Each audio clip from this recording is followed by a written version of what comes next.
Alright, I'm back. Sorry about that. It looks like OBS was taking a shit, but we're back in on stream. We're continuing what is this? Part 3 of the stolen turnabout. I forgot what's the name of this trial, but we're back in business. I just had to restart OBS. We're solid green now. We are good. So let's go. We broke the 2 side locks right now. And we want now answers from Miss Andrews. What went on with the urn? She says, "I'm so sorry. I was the one who broke the urn. Boy, does this make me feel like some sort of evil school teacher. I'm a terrible person. Not only did I break it, but I tried to hide what I did. Well, that's not so hard to understand. Is it, Bernie? No, not at all. I know how she feels. It happened about 2 weeks ago. Just after the poster photo was taken on the same day the urn arrived here. I thought I'd put it away down here for safekeepings. I was carrying it in the box. When I tripped on the paint can and lost my balance, the box I was carrying crashed to the ground.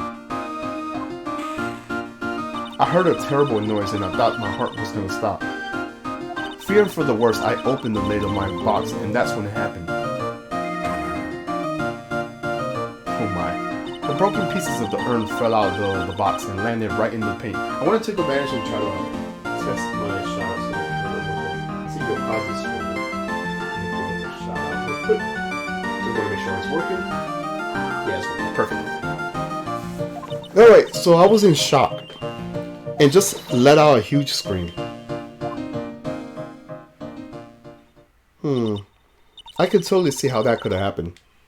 Yeah, as clumsy as she is, I'm sure Maya could understand. Well, I knew it was the most important treasure of all Korean village, so I tried as hard as I could fix it. Fortunately, the shards were really big, and that's when got changed to Amy. I didn't know how it was originally written, but any sane person fixing it would assume it was Amy. Any sane person? Really? Oh man, OBS is dropping frames again. Oh, Pearls. She said she wasn't very good at spelling. Well, she was still a young girl, so... Anyways, I just put the urn into the storeroom and no one had seen it since then. To be fair, Adrian actually did us a favor and fixed the urn. The only thing is that it has to paint the paint. But there's something I don't get. When we first came here, I didn't see any paint stains. Well, that's because it was so ugly and embarrassing. I used the gold statue to cover it. And the Amy face statue. Aha.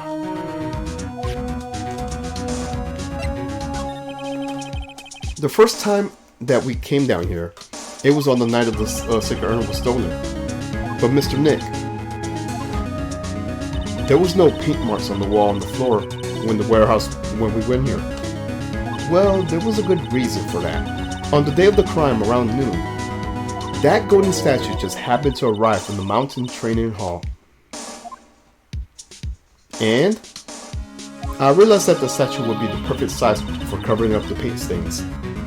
That's why I put it where you saw it. I see. Now it makes perfect sense. But there's still one thing I find strange. What is it, Pearl? The day after the urn was stolen, we came here again. In that time, the statue has been moved and was clearly visible. She's right about that. Well, Miss Andrews? Huh? What? I don't know anything about that. I placed it there to cover the paint, so why would I move it again? Well then, who was it? Who would have done it, and why? On the day before the theft, the statue was definitely closer to the door. Then the next day, it was moved. But why?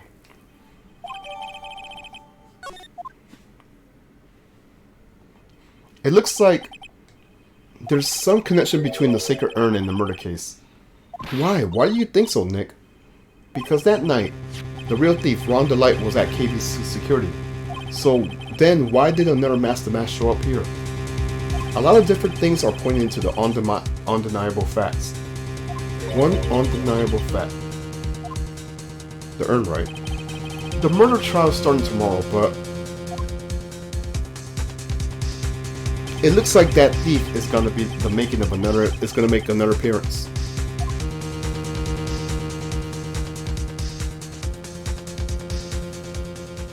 To be continued. I'm definitely gonna save. I'm not even gonna jinx it, but it looks like OBS is solid green for now. It had me worried earlier, but I think we're good.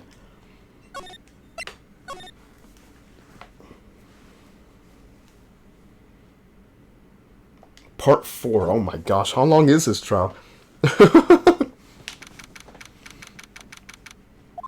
Hey Nick, what is it this time? You won't believe how many people are here for the trial. Well, it is a murder case. What are you talking about? They're here for the trial next door. Next door? Why don't you know this, Nick? They're having Detective Attoney trials today. They say they're gonna try him as Master Mask. Already? That was fast. Boy, I'd love to see Master Mask trial. I know. By the way, where's Pearls? Oh, she went back home. She said she can't neglect her training anymore. I know you don't like me. Pearls has really gotten into her training lately, huh? Yeah, ever since that incident last year. Please, don't ignore me. Oh, Mr. Delight, good morning. No one likes me. No one would notice me, even if I killed someone. Come on, don't be silly. Wait a second. You don't mean you're the murderer? No, I'm just a poor thief. No, wait, that's not right. A thief can't really be poor. Now, let's see. According to Mr. Delight, from his second crime on, he was following a bunch of set plans. Plans that someone had been sending him to help him commit the heist.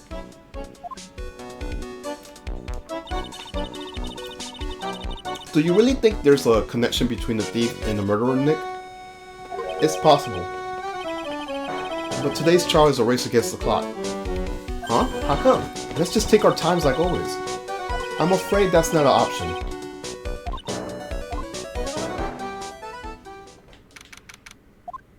Okay, we're back in court. Court is now in session. I'm gonna skip the intros. You're ready. Preparation for last week's refuge of the week. Okay, settle down everyone. Let's begin with your opening statement, Mr. Godot. Oh, he's got the judge in the palm of his hands yet again. Ron Delight is simply too young to be sent to war. That is all.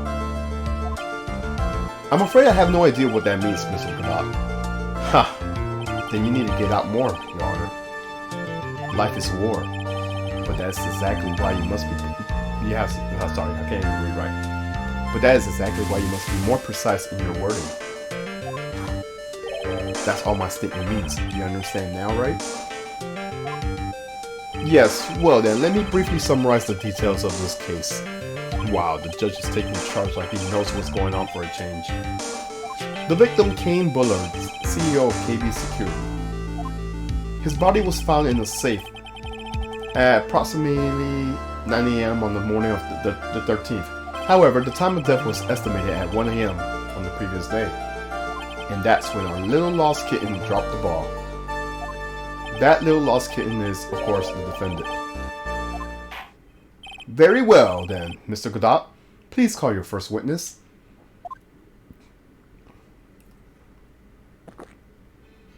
I never drink more than 17 cups of coffee during any given trial. But the first one is always the best. Mr. Godot, your witness? Okay then, let's hear what the defendant, Mr. Ron Delight, has to say. The defendant? Well, Mr. Wright, does the defense have any objections? It may be a bit of a disadvantage having the defendant testify, but... I remember when Mia was defending me. She allowed me to testify so she could do the cross-examination. She put a lot of trust in me back then. We have no objections, Your Honor. The defense will allow Mr. Delight to testify. Ha! You got guts, trite. Alright then, Mr. Ron Delight, please take the stand.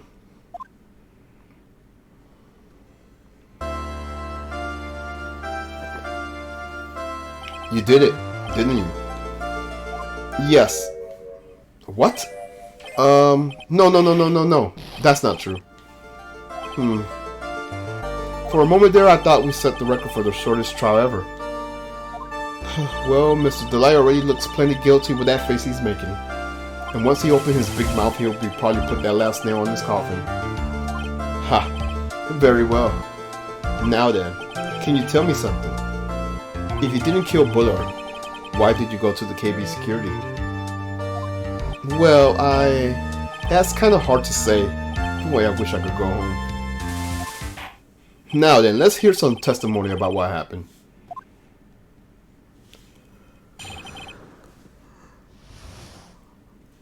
Alright. That evening, around 1 a.m., I went to see Mr. Bullard in his office. The blackmail letter I got, it ordered me to go there. I'd been working for KB Security until a year ago, so I knew where his office was. Pretty short testimony. 1 a.m., the exact time of the murder took place. The weak gets washed away like by the tides of fate. The strong drink it up. Speaking of drinking. Ha! It's bitter today. Just like my destiny.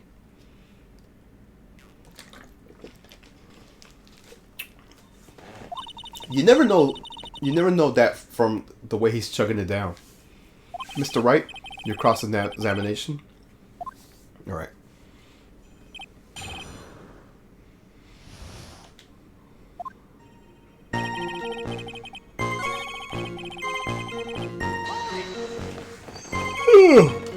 It ordered you there. It was the first time I got a blackmail letter that ordered me to go somewhere. Does that mean you got any other blackmail letters then? Oh, of course. Oh, I couldn't read that. Why don't you save those for later, Mr. Delight? Please don't say anymore. Now, what should I do now? Yeah, let's press harder.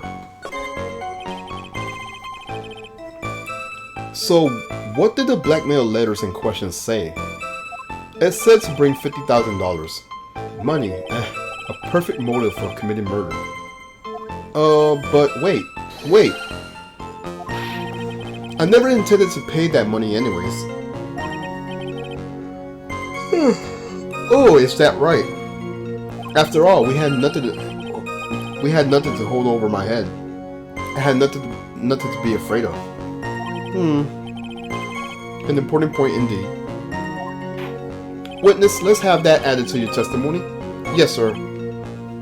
Ha. A muddy mud skipper's out of space has a better chance of surviving than I do.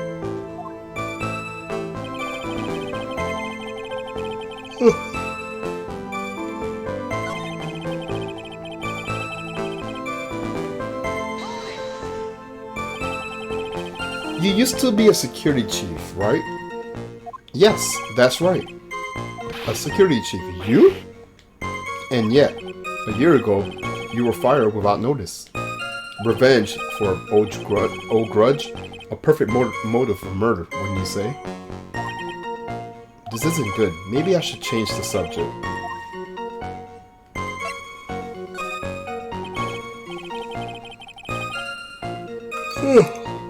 Mr. Delight, please tell us why you was fired.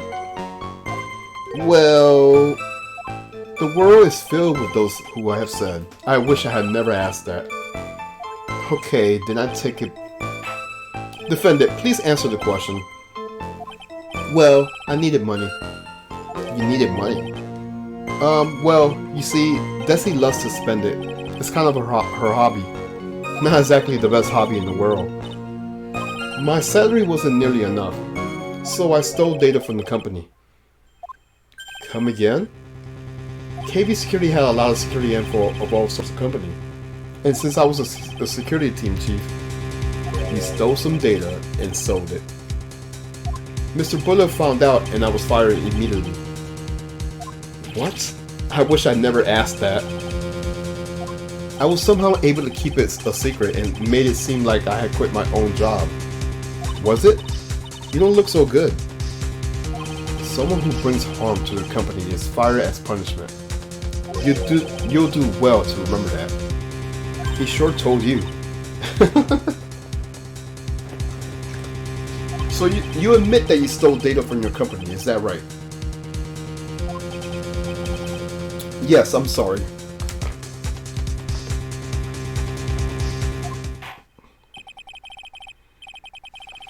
This is a very important fact. Please add it to your testimony. Oh man, this whole thing just took a big turn for the worse, crashed and blew up. It's gonna take the jaws of life to rip this case from the clutches of disaster. He fired me for selling companies.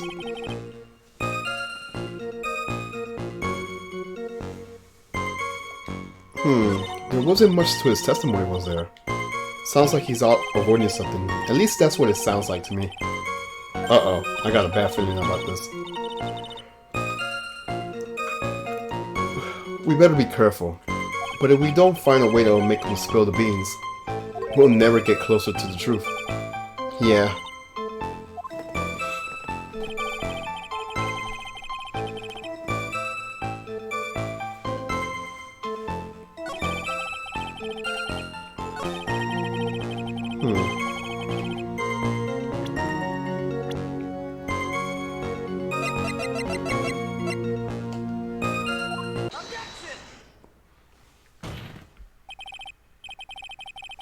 Mr. Delight, what you said just now doesn't match what you told me yesterday.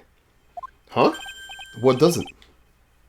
I think you must have been scared, very scared, of a certain person finding your secret. Oh shit. A certain person? Miss Desiree Delight, the defendant's wife. But listen to me, my Desi, she's... Looks like if I just sit back and relax, the fun will end before it truly begins. Good thought. Yes, we know. It was all your wife's fault. What do you mean? Mr. Delight stole company data to pay for his wife's spending habit, for which he was fired. Unable to face his own wife, someone used his dirty little secret to blackmail him. And that is how this murder came about. Oh? No, everything is falling neatly into place for him. Don't talk about my Desi like that, or you'll be sorry. Well, it seems that we learned a great deal of things here so far. What do you think, Nick? I didn't think it was possible to get so thoroughly whipped in just 20 minutes. Clearly there was sufficient motives for murder. He stole data for his wife, and he killed to protect his secret.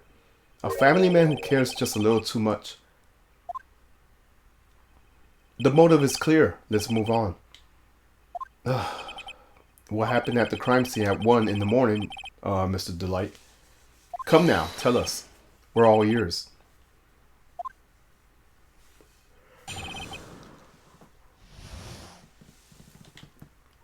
When I entered the office, there was a suspicious shadow there.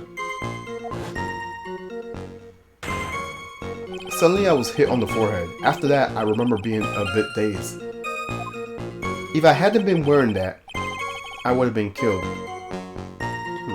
When I came to, When I came to, Mr. Bullard was lying there dead. I gotta press him on that. Suddenly hit on the forehead, huh? I believe the detective from yesterday provided similar testimony. He said that the massive mass struck him on the head from behind. Of course, since Attoney turned out to be the culprit himself, that was all a lie. Ha! No one's gonna believe a pathetic lie like that. What are you saying? I really was attacked. We'll find out if what you say is true or not during the cross-examination. Got that, Mr. Trite? Don't go easy just because he's your client. If I see any signs of that, I'll treat you to another cup of my special blend. You don't need to worry about that, Mr. Godot. I have faith in Ron. I know he didn't do it.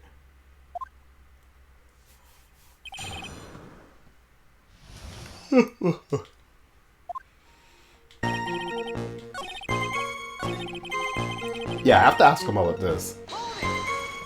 Dad, could you please clarify what you're referring to?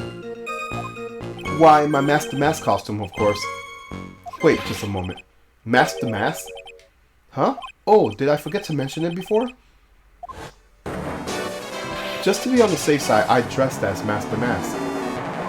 And then I descended upon the office of CEO of KBE Security. What? Yeah, he left out that detail. Nick, did you know about this? He never told me this, yeah. I don't recall him ever mentioning it to me either. Even I didn't know that.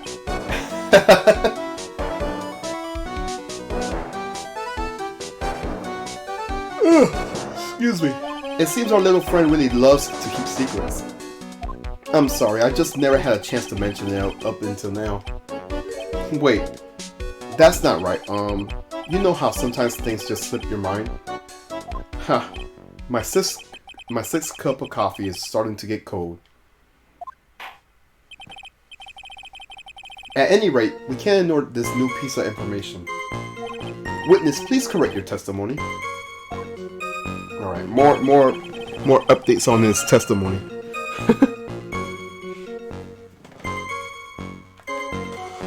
Alright. Why were you dressed up as Master Mask? Why? Because I'm Master Mask, of course.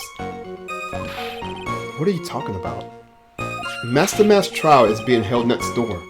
Ah, yes, I guess so. Anyways, at that time, I thought I was being blackmailed over the Master Mask issue.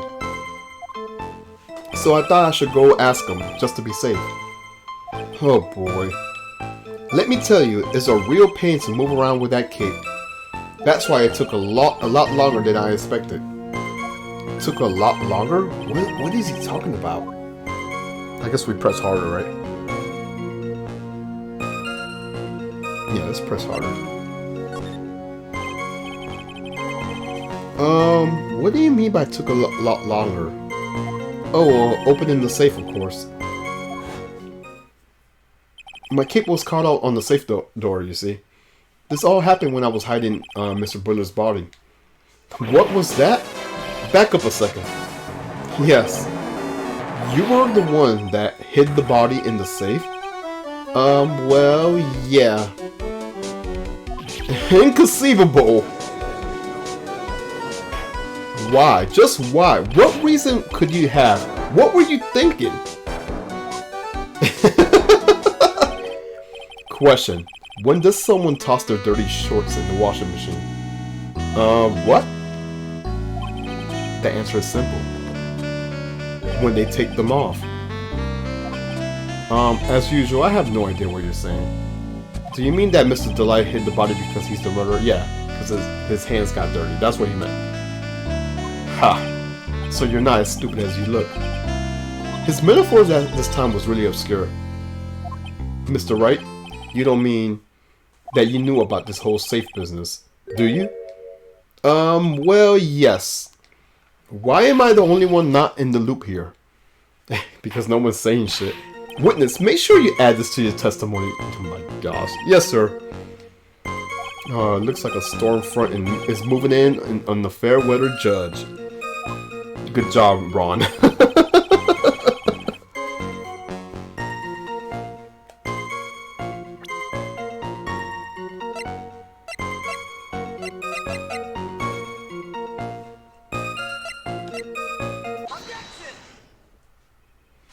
Your Honor, could you please take a look at this record? And what might this be? The record for the emergency buzzer that connects the CEO office to the security. If the button in the office is pressed, a security team is supposed to be coming running. And according to this record, the buzzer was pushed once at 1:02 a.m. What? If Ron Delight was truly the murderer, he would have ran as soon as that buzzer sounded. After all, a security guard would have been heading this way. Ha! let's remember who we're dealing with here. He probably had no idea there was a security personnel in the building. No, because he worked there. Up until 1 year ago, my client was working as a chief of security. There's no way he would have known about it. But, as it turns out, the guard never came. That was nothing more than a coincidence. The fact that the guard was a pathetic loser who had just gotten punched in the face by his ex-new boyfriend and wasn't anywhere in the vicinity it was not something Mr. Delight would have been known for. Sorry, I can't read right. Ha! Again, remember who we're dealing with here. It's a sure bet that Mr. Delight didn't even notice the buzzer going off. This buzzer is extremely loud. There is no way he could have ignored something like that. If he has been conscious, that is. Conscious? But yeah, because he got knocked out. What do you mean? What do you mean by that? Ugh.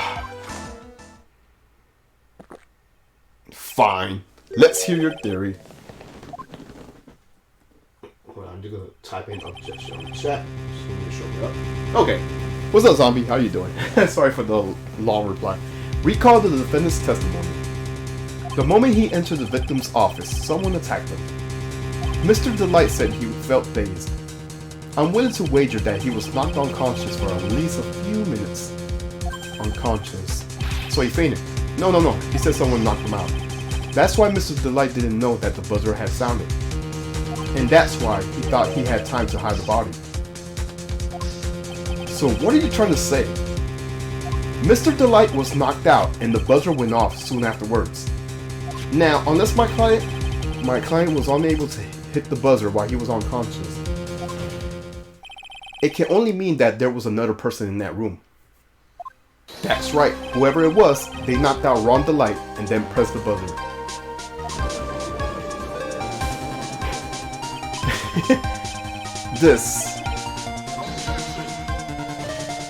This is preposterous.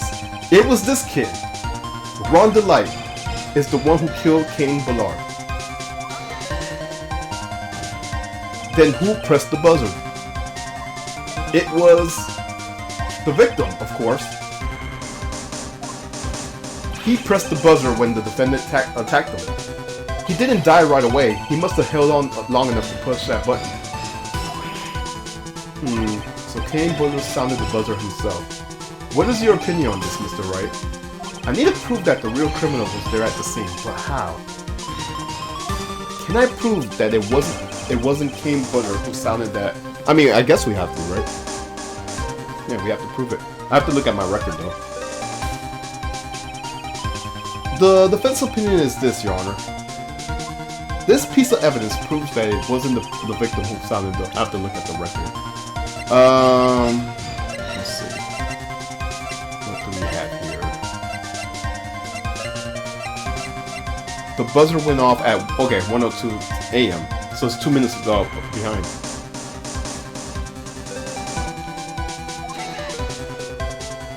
Well, what do you think, Mr. Godot? Huh, I could hear it. The sound of a buzzer. Huh? It's going off inside your head at this very moment. The emergency buzzer of your heart. Is it really? Maybe just a little.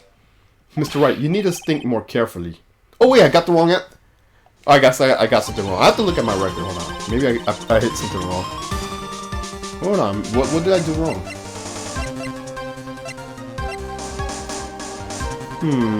The buzzer. I could have sworn it could have been this. I don't know. Oh, there's no fingerprints on it. Maybe it's this. Okay. Come listen more carefully. Maybe the truth will be revealed. Creepy. You sound like Detective Attoney. This defense opinion is this. Okay, this is the same dialogue. Okay. It's the buzzer. I thought meaning the log. Because you would think it was this because it says 1:02 a.m. Because it's 2 minutes behind, but no, it's the buzzer. I believe this is the piece of incontrollable evidence that you were looking for. The emergency buzzer? Is there some kind of clue on it? Absolutely not. Hey, come on now. At least give some thought to what you said before opening your mouth. The fact that there are absolutely no clues is the clue itself. Now I'm the one who's clueless. This button has no fingerprints on it. If Mr. Bullet had really pressed it himself, naturally, he would have left his fingerprints behind.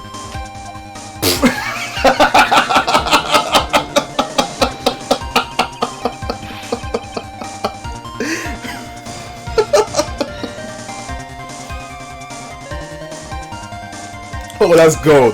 That's fucking gold.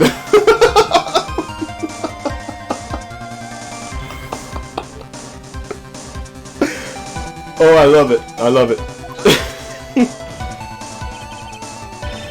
Why would he? A guard would have come at any moment. He touched that button. I know he did.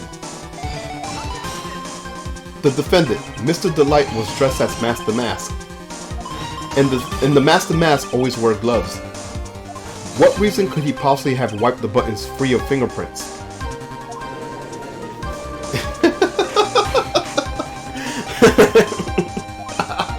It would seem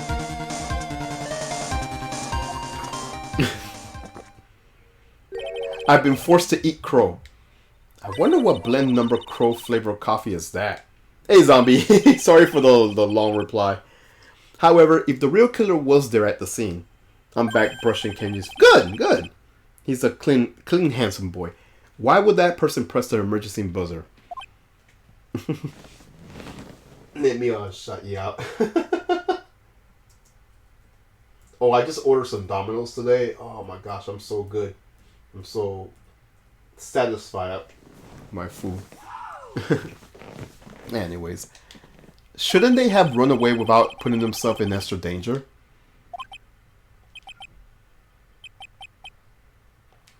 What's with the awkward silence all of a sudden? Huh, it looks like you're fresh out of parlor tricks. They're on you. They're on to you, Nick. Just give me a minute to collect my thoughts.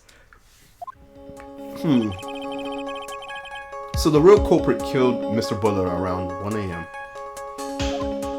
And Mr. Delight just happened to walk in when the murder was taking place, right? The killer clobbered Mr. Delight and then sounded the buzzer.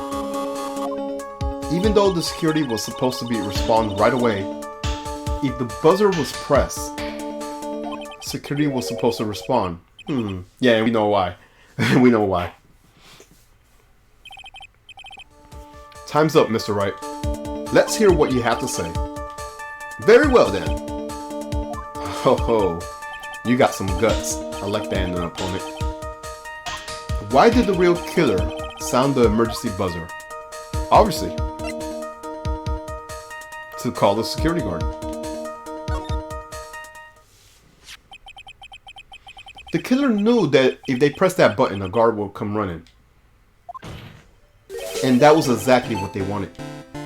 Do you mean to say the killer called the guards on purpose? Yes. Although as it turned out, he never showed up. Because he was getting his clock clean at the time. Ha! What a touching story. You're saying the killer had a change of heart and called the guards to turn himself in? No, I'm not.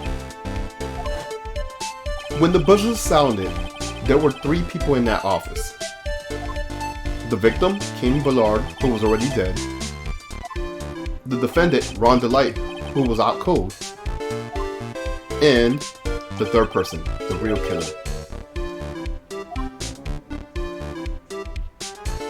Hypothetically, yes. Now then, in this situation, if the real killer made an escape, what would happen? The only ones left in the room would be the victim and Ron Delight. And if any security guards were coming running at that time, they would think that I was the murderer. Yes, that was precisely the real killer's objective. To frame Ron Delight for the murder.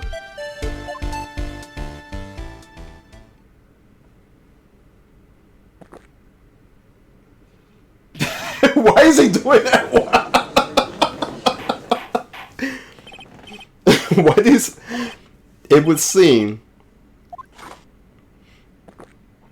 I've been made to eat my own words once again. Actually, you've been made to do a spit take with a cup of coffee. Mr. Wright, who was it? Who was it that tried to frame me? Wait. Wait a second. I'm the one and only Master Mask, so... Nick, you mean the real killer is... We're gonna drag that person in here right now. But, who is it? I don't have any solid proof yet, but think about it. The killer knew Mr. Delight's identity, and they also knew that he had been called to the KB security that night. So the killer used them to execute a well-crafted plan to murder Kane Bullard. Now then, let's hear your accusations, Mr. Wright. I was gonna say accusations. Who was it that framed Mr. Ron Delight for the murder of Kane Bullard? I think it's really obvious who.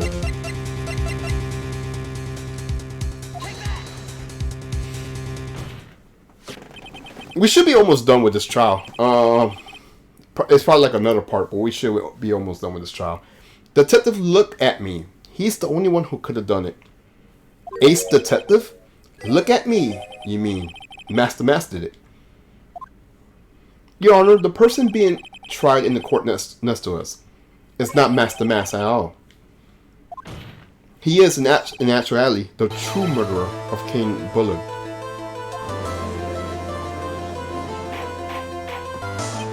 Mr. Wright, explain yourself. Theft and murder, which is the more serious crime. They're not even close. Murder is the more serious crime, of course. It's a capital crime subject to a capital punishment. Please remember the trial from yesterday if you would. When Luke Attoney confessed, there was a huge commotion in the courtroom. Of course, a famous detective was unmasked as well as Master Mask. Instead of being convicted of murder, he was found guilty of grand larceny. That was his true objective all along. To be found guilty, Master Mask had the perfect alibi for when the murder took place. He was stealing the urn at Loreley Taylor. In other words, being found guilty as Master Mask was Luke's Attoney airtight, watertight, unsayable alibi. A guilty verdict as an alibi. Yeah, I get it. Instead of doing the murder, he was found guilty for stealing instead. You know, it's almost time. For what? For Luke Attoney's verdict. It was a pretty simple trial after all. If we're gonna stop this trial and solve that one, we need to do it now. Of course, that's assuming you have proof that the detective was the one who committed that murder. Mr. Look At Me's trial has been indeed attracted to the attention of the entire country. If we were to intrude and fail to provide adequate proof of this true crime, Mr. Delight would be left with no grounds to appeal. Am I really sure about this? Ha! A bet's only good when your life is the ante. Mr. Wright, I believe in you. Mr. Delight. So, please? I'm begging you. Thanks, but my choice will determine the rest of your life. Can I really risk your life like this?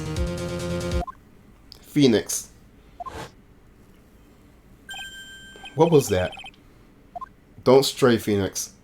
For your client, take the path of trust. That voice.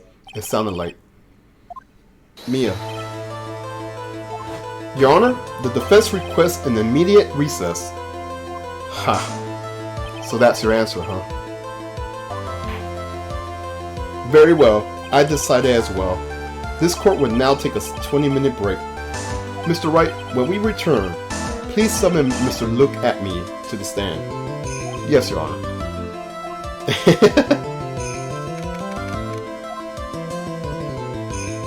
Oh, this is the court up from next door. Well, Sir Detective Attoney. I have to say, Mr. Payne, you performed splendidly. Oh, last night I wasn't feeling well. I was so scared that I might die. I found out it has to do with my metabolism blood. Oh, I'm sorry to hear that, zombie. Are you feeling better now? For now on, I am okay, but I hope it doesn't come back. My metabolism has problems to keep wanting more food. I'm sorry to hear that. I hope you're doing better though. Oh no, Sir Detective Attoney. You were the one who... That's enough. This court seems no reason to further prolong this trial. This court finds the defendant. Look at me. Wait. Don't hand your verdict yet, please.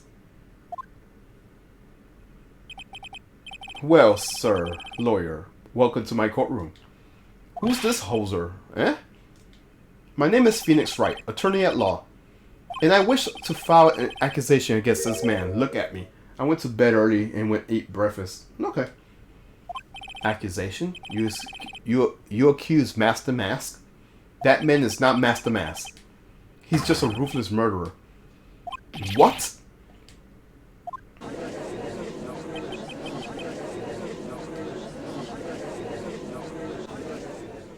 What you have for breakfast, if you don't mind asking? It has to do with my depression and eating disorder acting up.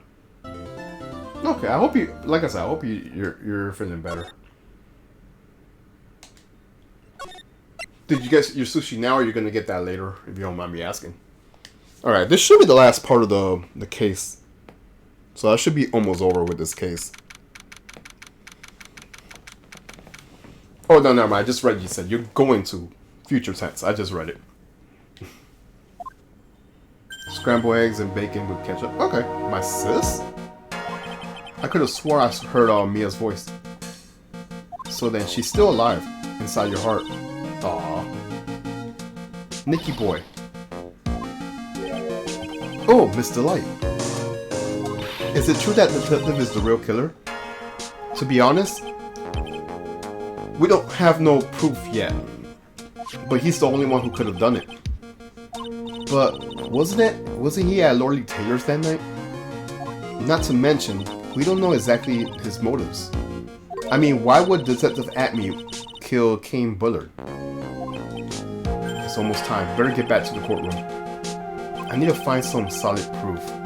And it's gotta happen sooner rather than later.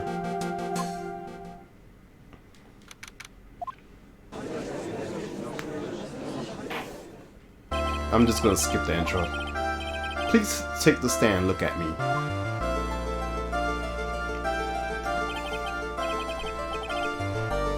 Alright. Well, how do you do, sir lawyer?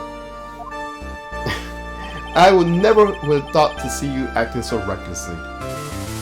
I couldn't let them hand down your verdict just yet. Now, when it would have been the perfect alibi. An alibi by the name of Master Mask. I'm sorry, I'm afraid even the great look at me has no idea what you mean. Of course, I've been in the next courtroom ever since 10 a.m. this morning. I'm afraid there's no way I could have known what's been going on here. You've been in the defendant's seat all day long, correct? Being tried as Master Mask. Indeed, it's truly child's play to fool the ignorant masses. Not only did the poor fool ask you to protect their valuables, they even gave me a generous reward upon returning their own property to them. Take this red diamond ring that sparkles upon my divine finger, for example. So you continue to insist you are, in fact, Master Mask. Of course!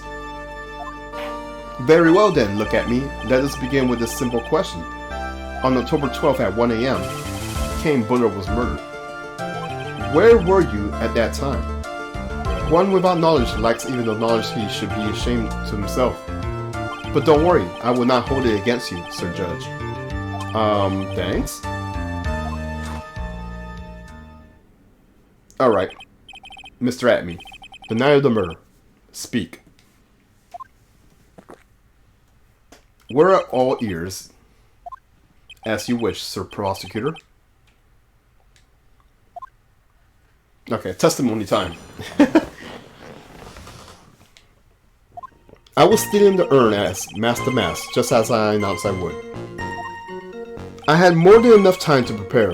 It was a pathetically easy job. A photograph contains no words, but in this case, one turns out to be my witness. The time at which the camera captured Master Mask was the same time as the murder. It seems the main point of discussion would be the photo of this crime scene. Everything else up until now was all part of his plan. There has to be a secret in this picture as well. Maybe well, I already see what it is.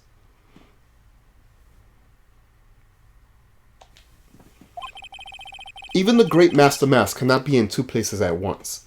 Now then, if you excuse me, I have a verdict to receive.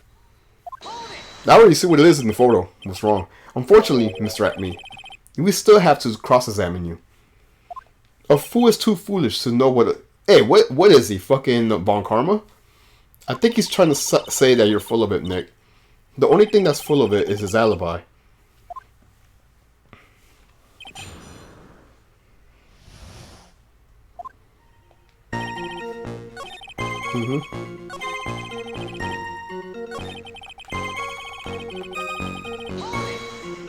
About the camera that took this photograph.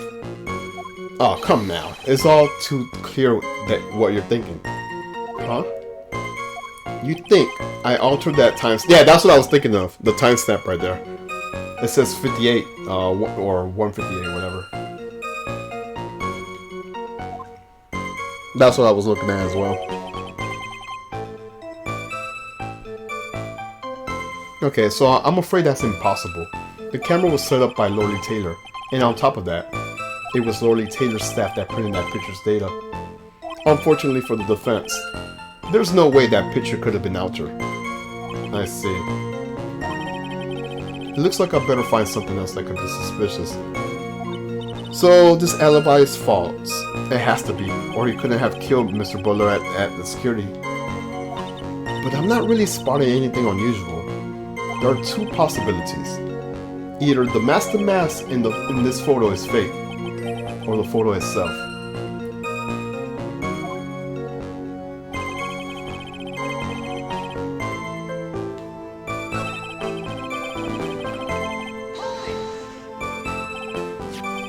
I believe Adrian Andrews hired you at one point. That's right. That was over 20 days ago, if I'm not mistaken. You sent the calling card to Lorelei Taylor's 10 days before the heist. That would mean you sent out the card after you began your security watch, right? Indeed. There was no reason why I couldn't do both jobs at once. It was just the perfect opportunity to steal my latest target. I see. You truly are evil, aren't you? Yes, evil is what I am. Hey, Nick, isn't there something odd about this? Detective Attoney was always proud of the ace detective skills, right? But if the urn was stolen from Lorelei Taylor while he was the only one watching it, he had no way to maintain his perfect ace detective persona.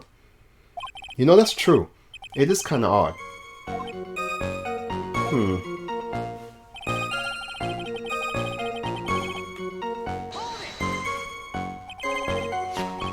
So by photograph, you mean this piece of evidence here, is that correct? Indeed it is. That is it. The very thing that proves I committed that crime.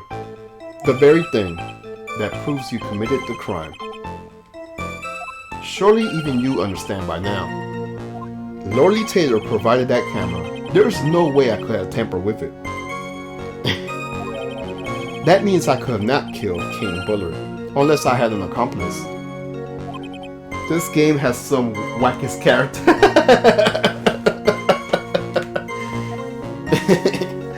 Come on, think long and hard about that night. The basement warehouse in this picture that supposedly captured it. Oh wait! The paint. You can see the paint.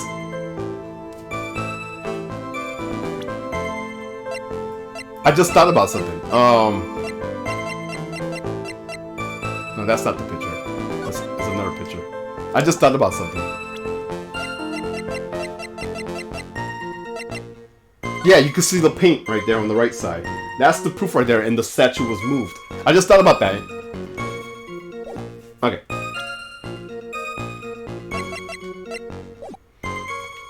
It's gotta be here. Isn't there something funny about this picture? You bet there is. Are you implying that this picture is a fake? You bet I am.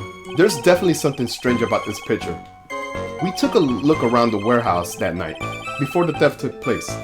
And there's something in this photo that doesn't match my memory of that night. And we talked about it earlier. Yeah. It's the paints. It's gotta be the paint. Very well, then let's hear what you have to say. What about this photograph do you find funny? It's this. This right here. Is this...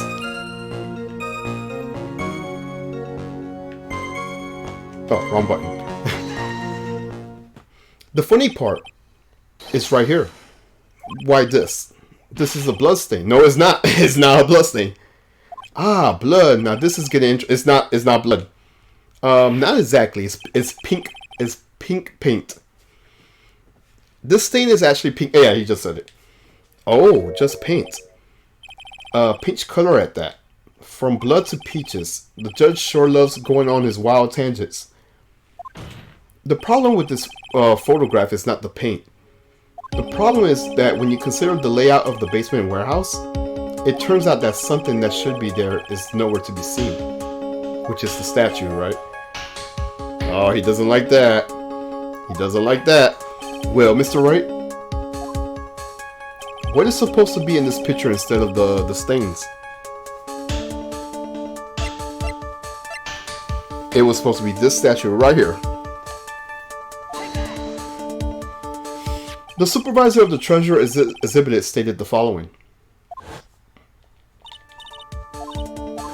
It was definitely moved. I'm going to skip this because we already talked to her about that.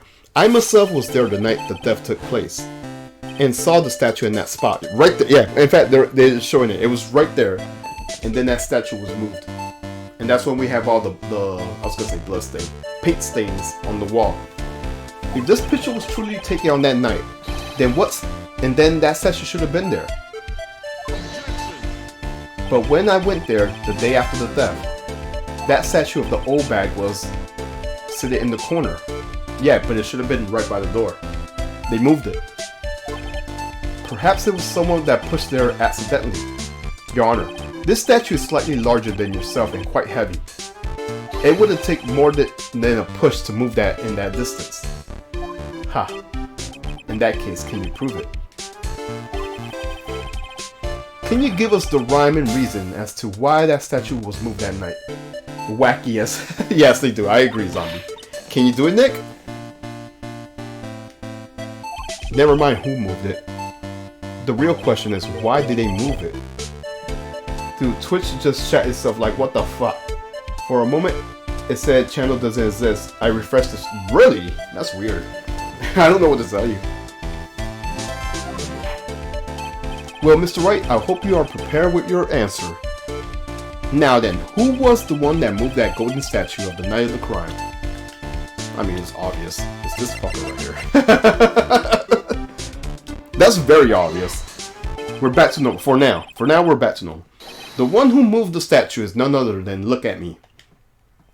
Come now, Sir Lawyer. There you go again on one of your strange delusions. Mr. Wright, what basis do you have for your strange delusions? Come now. It's very simple. The witness was the only one in the basement warehouse that night. This is indeed very simple. However, the fucking monocles. Anyways, why would I have to move a heavy golden statue? The reason for moving that golden statue here, here's where our battle really begins. We should be almost done with this case. Well, Mr. Wright, what reason did the witness have to move that statue? The reason can be found here in this photograph.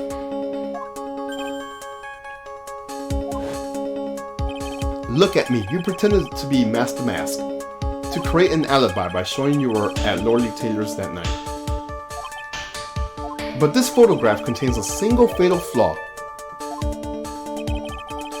If the statue has been there, your lie would be exposed like the cheap film at a drugstore. That is why you had to move that statue. A single fatal flaw? Interesting theory. Please enlighten us. Just where in this picture does the lie exist?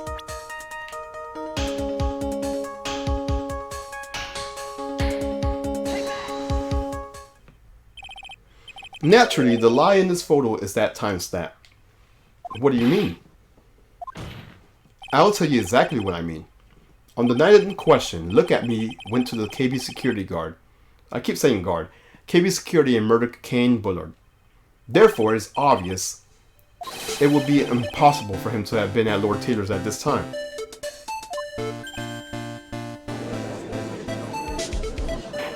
But what does that have to do with this statue being moved? Remember, if you will, Your Honor, when was the statue placed besides the warehouse door? Well, the statue was taken down to the warehouse on the day of the crime, and it was placed there in order to cover up the paint. Exactly. Look at Me had already decided on the time when he was going to kill the victim. And so, in order to create an alibi for that time, he took these pictures days before the murder took place. What the? Of course, the statue hadn't yet been brought down to the basement warehouse yet. That's why you don't see the statue in the photo. So on the day of the crime, Mr. Attoney must have been quite nervous. As nervous as a long-tailed cat in a rocking chair factory, so to speak. Why? Because something that wasn't supposed to be there had been brought down and placed where it wasn't supposed to be at. And that is why Look at Me had to move that statue on the night of the murder. He did it to make room. He did it to make the room match the way it was in that photo. What was that? Mr. Attoney, is this true? One moment, Your Honor. Have you forgotten this? What's that? The data from the basement warehouse computer. According to this, the camera did indeed go off the night of the crime. It's true that the camera has been set up by Lord Taylor's staff. However, the program used to manage that data was yours. That alone would have allowed you to tamper with the data. Oh my gosh, so goofy. Mr. Goddard, what is the meaning of this?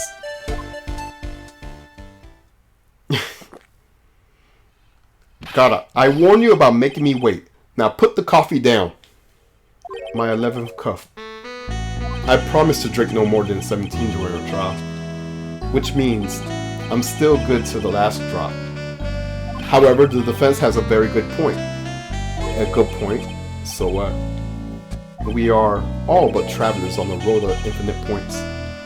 I think he got points mixed up with other points.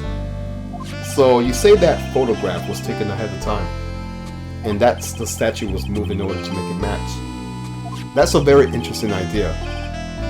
However, there's one point that can't be denied, which is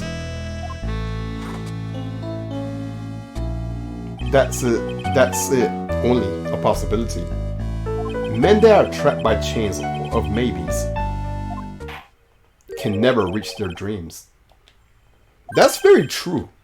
No way, don't fall for that, Your Honor. Hey, Mr. The Mask. Yes, if there's no funny business in your actions as Master Mask, there should be no problem with you telling us the strategy, so let's hear it. Yes, please provide this court with your testimony about your plans to steal the sacred urn. Gonna drink some water.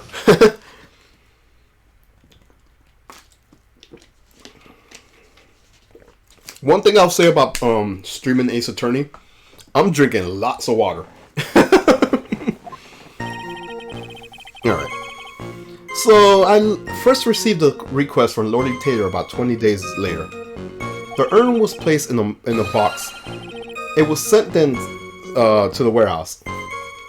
Hence, I was actually unable to see that urn for myself until the day of the crime. They say you're supposed to drink like eight glasses of water a day. Yeah, making me stream Ace Attorney, that I could guarantee I'll drink 8 glasses or more. Anyways, I knew it was extremely valuable treasure, so I set my card 10 days beforehand. I didn't handle security by myself to ensure that my crime would go smoothly. At last, I held the urn in my hands for the first time at 1 a.m. October 12th. That's pretty much all the stuff we heard before, isn't it? Yeah, but we will find the truth hidden in these nuggets of new information he gave. Witness, you sure there's no mistakes this time? I don't know how to say that word. Very well then, Mr. Wright. You may begin your cross-examination. Alright. We gotta catch him on something. What's the contradiction? Let me look at my record real quick.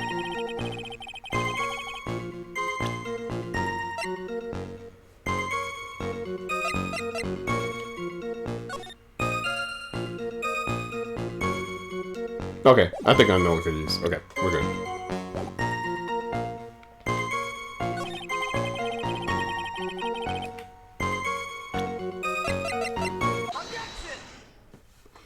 Mr. Attoney, if you really are Master Mask, then you also wrote this calling card, correct?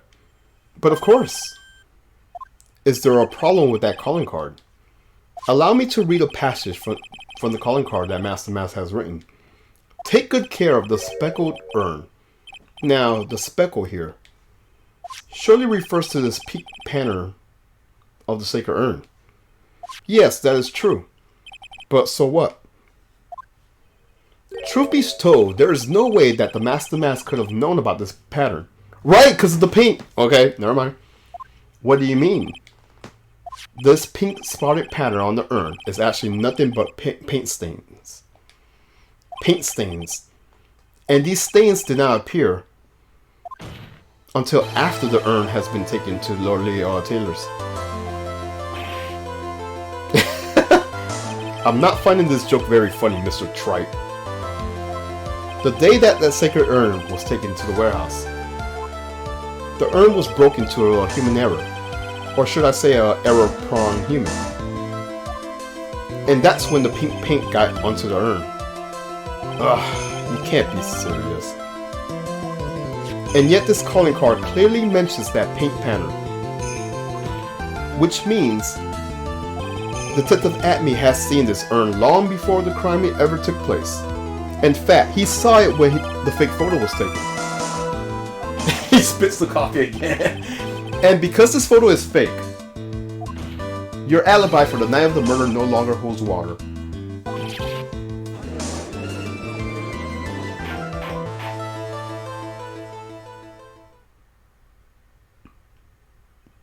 Witness, do you have anything to say for yourself? Alright, that did it. He's broken. Nick, I think it's still a little early for a victory pose. Huh? Ha! It's so sad. No one has any convictions these days. Conviction, you say? Yesterday, we all decided anonymously that this man was Master Mask. And now we're calling him a murderer. You don't think we're being a tad fickle? That's a good point. No way, don't fall for that too, Your Honor. You say that Look At Me was the one who killed Kane Bullard. Then let me ask you this. Why would he do that? Oh yeah, the motive. An excellent point. Motive, Mr. Wright. Motive, yeah. We did mention this earlier. Might you mind Mary murderous motive manifest? Nick, he's getting his second win. If he prepares an alibi and pin his crime on Ron Delight, as you say, he must have a very strong motive for murder.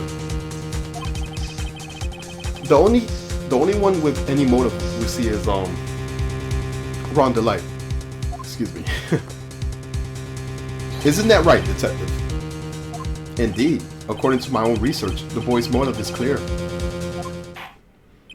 Without a motive, it's nearly impossible to prove guilt in a murder case. Now then, maybe you could enlighten us of what the defendant's motives were. I'll be honest too, Sir Oldtimer.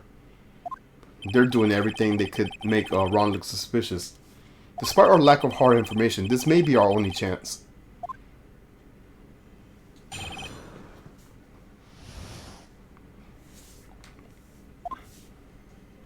I, Look at Me, had no points of contact with his victim whatsoever. Kane Bullard decided to investigate Mask the Mask and simply mistook who he was.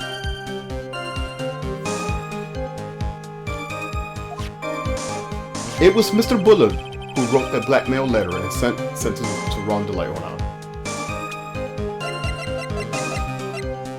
If you don't want your... Okay.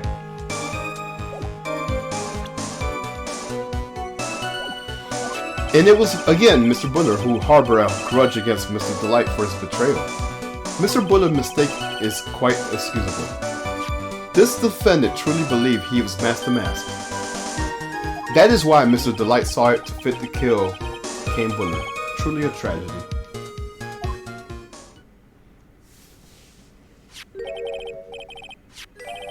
So the victim, Kane Bullard, blackmailed the defendant. This is the blackmail letter found in the defendant's apartment. A handwritten test confirms that Mr. Bullard was indeed the one who wrote the letter. What? It's been updated. Okay. Very well, Mr. Wright. Begin your cross-examination.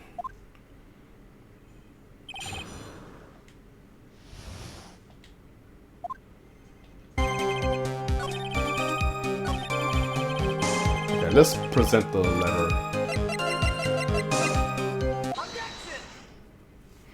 Mind if I ask you a few questions at me? Well, if it's just a few, I guess it's alright. When you said that this letter was addressed to Ron DeLight, I couldn't help but notice one major contradiction. Contradiction? I don't know where a walking contradiction like you gets off saying it like that. Oh my gosh, you're one to talk. At times like these, men are made to express themselves with their fists.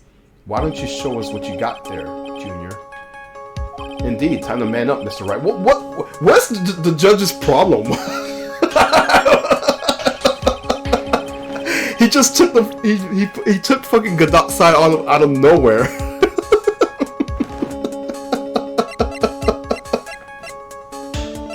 So stupid.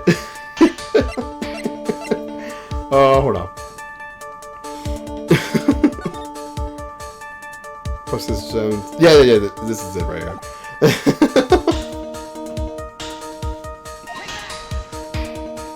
Take a good look at this newspaper clipping.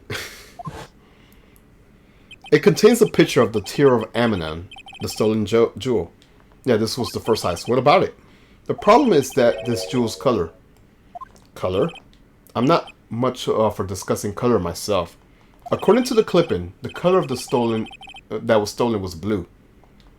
However, in the blackmail letter, a totally different jewel is mentioned. I'll take that red diamond you received the other day. Ooh, the ring! Red?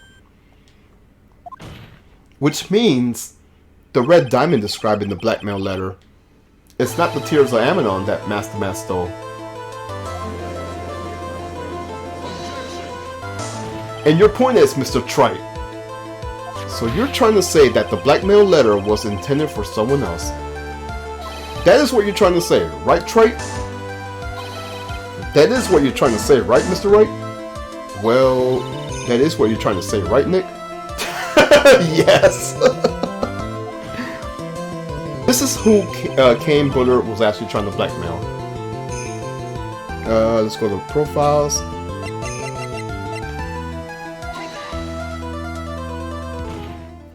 Naturally, it was you, Detective Attoney. Do you have some sort of basis for that claim? You have been personally involved in every single Mask the Mask case. And in the last case, you recovered what was stolen. And you received a jewel as your reward. A jewel? Probably the one wrapped around your conspicuous ring. Your finger. Yep, he's showing that ring right there. That red diamond right there. That is the diamond referred in the letter. Which means that Kane Bullard wrote that letter in order to blackmail you.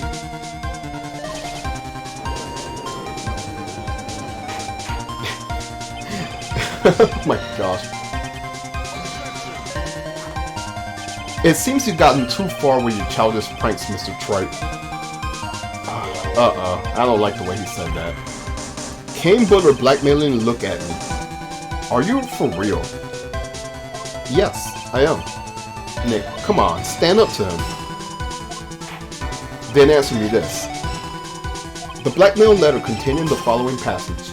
If you don't want your identity revealed to the world. Yes, it certainly does.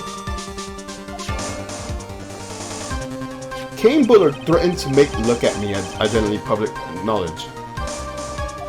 An identity he wanted to keep a secret. So just what was that identity? Attoney killed Kane Bullers because he was afraid of his secret becoming known. What was the identity he wanted to keep secret? This is what it all comes down to, Nick. The identity that Look At Me wanted to desperately keep secret was his identity as...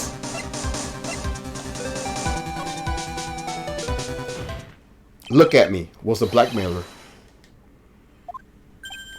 Objection. Hey now, isn't that a little different from what you've been saying? You said that Kane Buller was the one blackmailing Look At Me. Are you saying that Attoney was blackmailing someone else on top of that? You have to admit, that does sound a little odd. It's not odd. It's the only thing that makes any sense. Kane Buller was blackmailing Look At Me. But Ron DeLite also was being blackmailed by a certain someone. So, did you start... Yeah, I remember. He was being blackmailed. So much blackmailing. Detailed plans. In which case, that would mean that Ron DeLite was actually Master Mask. That is what we are claiming. Someone else came up with the plans and had Mr. DeLite steal his targets for him. And that someone was none other than Look At Me. Silence! Now I see, it's all becoming clear. What is? When you said in grade school you received the same report cards every year. Careless with the tendency to jump to conclusions. Am I wrong? How did you... You say that I, Look At Me, was blackmailing Ron DeLite. In which case, I would naturally know all about this relationship to Master Mask.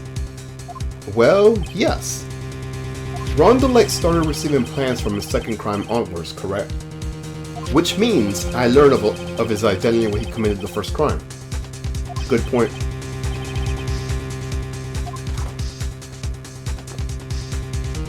In that case, let's see some hot, bitter evidence.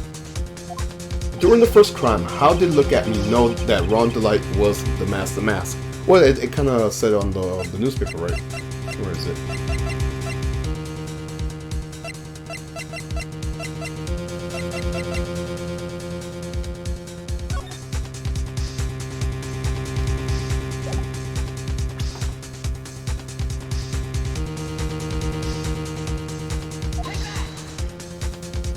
I think I see it. See what? When you were in grade school, you received the same report card every year. Gets into lots of mischief trying to be the center of attention. What do you mean? This newspaper clipping.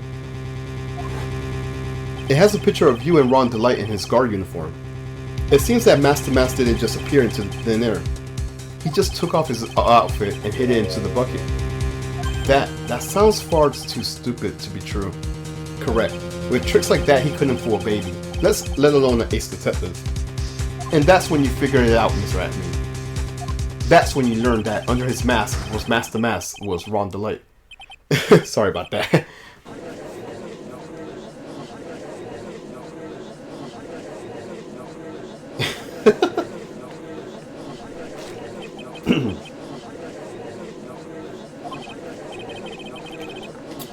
How dare you expose me like that? So he admitted it. Why? I mean, I never blackmail anyone in my life. I'm a famous and proud ace detective and also Master Mask. Why can you understand that? I'm afraid you are neither a proud thief nor an ace detective. I was gonna say ace detective. Ace detective, yes. You're a blackmailer and a murderer. That is your true identity.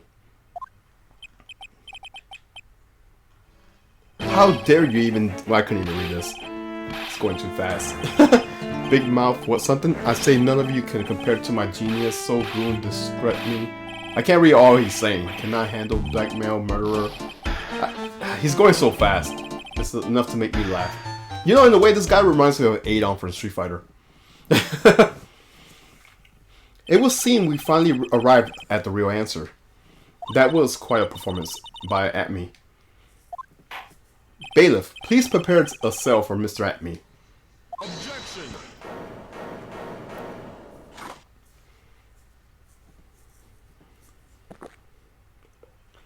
The hammer that strikes too fast has no time to aim. What do you mean? I'm already prepared to deliver my ruling. Allow me to say one thing. I will be the one to judge. What the fuck? You don't get much more in your face than that. It appears that your claws weren't quite sharp enough, Mr. Troy. What do you... It's true that you've proven a lot of things.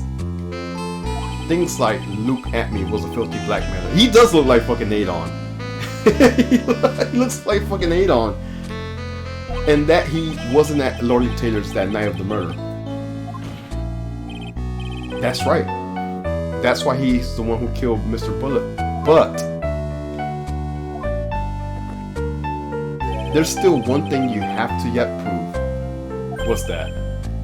Just because he wasn't at the warehouse doesn't mean he was at the murder scene.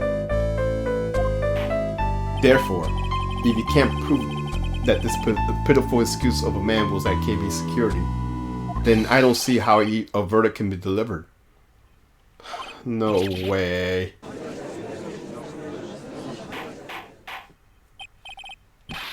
Well, Mr. Wright, this is it. This is the final round. It should have been the final round a long time ago.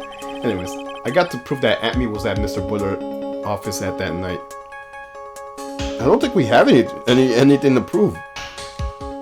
But can you really? I don't think we can. That's long enough, Mr. Trite. I want to hear your answer. That night, Look At Me was at KB Security and the defense. I don't think we have any proof.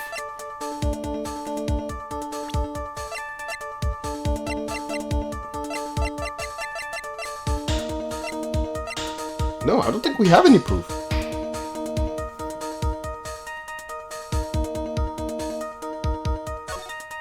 I can't prove it. Just as I thought. But if we hear more of Detective Attoney's testimony... Objection! Unfortunately, that's as far as you go, Mr. Trite. What do you mean? I won't allow for any more testimony. That's what I mean. What? Have you forgotten? Look At Me is here after we interrupted his own trial. And you have failed to prove that he committed the murder.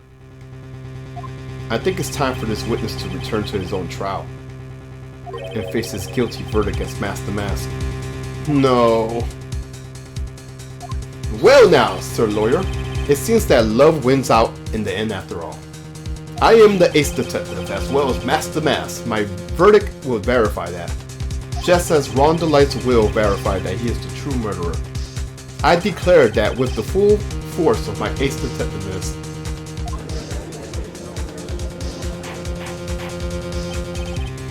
That's enough deliberations over this witness. I can't believe this. At this rate, Ron is... Don't give up now, Nick. We still have tomorrow. We could look for more evidence and... No, I want to end this shit now. By then, it'll be too late. Huh, why?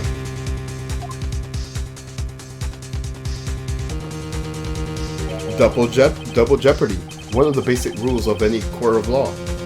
Double jeopardy? Should a defendant be tried and found innocent in court, that defendant cannot be tried again for the same crime. This is the fundamental rule of all courts, and it implies that the witness as much as it implies to anyone else. Mr. Attoney will be found guilty in a matter of minutes.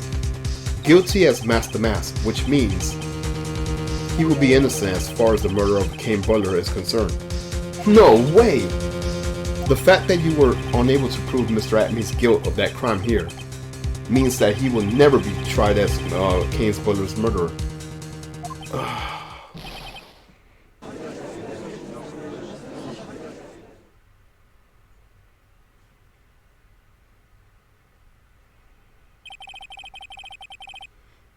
Now there's nothing I could possibly do to win. Even if Ron is proclaimed to be innocent, the real killer, look at me, will go free. You have cross-examined every statement the witness had made here today. And as long as there's no more testimony, I'm afraid I have to declare that there will be no further questioning. Are there any objections? I mean, I guess we could still object. Then I hereby end the cross-examination. Look at me. Objection! I think I see it. Your Honor, when you were a child, this is what was on your report card. Oh my, are we still doing that gag? Has poor hearing and often makes mistakes as a result. How did you... Phoenix, raise your head up high. Have you forgotten what I used to tell you? A lawyer is someone who smiles no matter how bad it gets. That voice. No way. Long time no see, Phoenix. Mia! This is the true power of the Korean challenging technique. I know that it's really Maya standing before me, but right now she's my mentor, Mia Fey. Let's do this. But there's nothing more we could do, Mia. Without any more testimony, I know this game. I can't cross-examine. Not yet. The testimony is not over yet. What do you mean? Your Honor, just now you said something very interesting. You have cross-examined every statement the witness had made here today. Yes, that's true, but... Unfortunately, Your Honor, you're forgetting something. Earlier after the last cross-examination, this witness made a number of remarks to fucking Adon.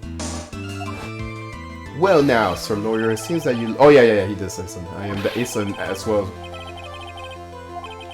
Verify he's the true murderer.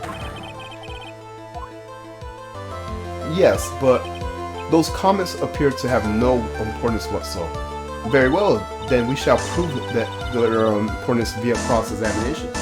At any rate, as long as the witness has made those remarks, we, the defense, assert the right to question them. Is that alright with you, Mr. Prosecutor? Is something the matter, Mr. Godot? Oh, I know what it is. And we'll get into the detail with Godot. There's a reason why he's quiet. Because, Mia. Nothing. Oh, Sir Lawyer. It looks like you're one step too late. If you think such falsehood would do anything to me, look at... Let's hear it. Huh? It's true that the witness made some remarks. So then, let's hear the last bit of cross-examination. Mr. Godot, what are you? Very well then, Mr. Look at me. I'm going to allow the defense to cross-examine your earlier remarks. This defense would like to hear why you declared the defendant to be the true murderer. So please, give us one bit of testimony. Phoenix, this is it. This is our absolute last chance. Yes, Chief. Alright, this should be the last testimony.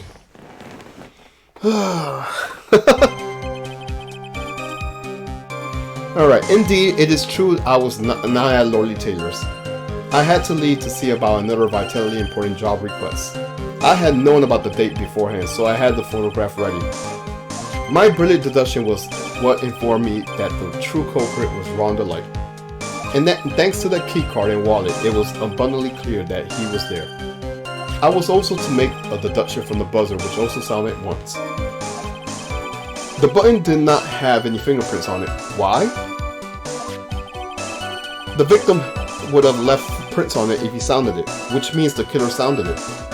Mr. DeLight was wearing his Master Mask outfit, which is why he left no prints. In the blackmail letter, the victim likely just mistook the colors of the jewel. I don't know how to say that word. Therefore, all the evidence points to the poor boy. This testimony actually seems to hold up pretty well. The witness' earlier remarks do not appear to have been prepared. All of his points have been explained, and none of them seem to contradict anything. But of course. But how do you know about the emergency buzzer? The police investigation documents went directly through me. And I always looked over the documents. It's elementary, sir lawyer. Are you going to make even more trouble for us, sir lawyer? I will not allow any of your usual shenanigans, Mr. Wright. Yes, Your Honor. We cannot postpone Luke's Attoney's trial any longer. This is your last chance. Hang on for a sec. Just one sec. Ha. It seems that the party is about to begin. Well, Phoenix? There isn't any evidence that contradicts with the testimony. So it would seem. So, what do you mean, so it would seem? Listen, Phoenix. Pointing out the contradictions doesn't always mean you have to present evidence, does it? At any rate, this is our last chance. If you can't point out a case-breaking contradiction, you lose. That's all it is to it. Let me say, just in case.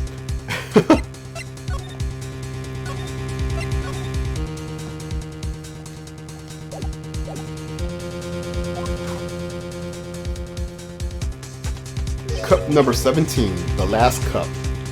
It seems like the time has come to put an end to this trial.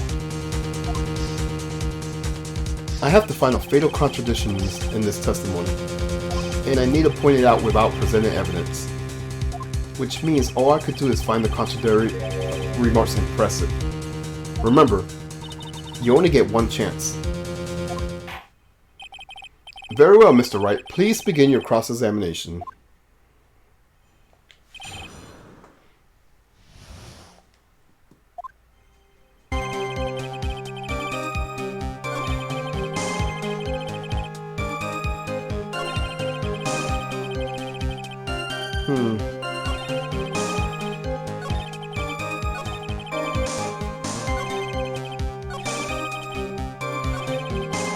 Let's press on here.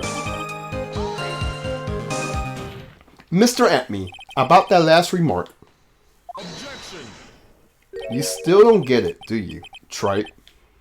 This isn't the time to be pressing the witness on every little statement. I'm afraid you're the one who still doesn't get it, Mr. Godot. What? Mr. Attoney, it seems you have finally admitted that you were in the CEO's office on the night of the murder. How can you say that? Let's review your testimony, shall we? The button did not have any fingerprints on it, right? Mr. Delight was wearing his the mask outfit, is that correct? Indeed, that's what I said. My deductions are absolutely foolproof. More like your deductions prove that you're a fool. I'm sorry, whatever do you mean? For some reason, I'm starting to get really thirsty. When exactly did we learn the fact that Ron Delight was dressed as Master Mask when he went to the scene of the crime? That was, it was just a few hours ago. Back when my sixth cup was looking at me with a cold stare. Oh yeah, he couldn't be in the same room. He was in the other courtroom. Oh, I did forget to mention earlier. That's right, that's right. Look at me was in this same room. He was in the other courtroom. That's right. The defendant had to tell anyone else this fact before this morning. Therefore, the only people who should know this are those who've been watching this trial. Do you understand now? There is no way that you should have known about that.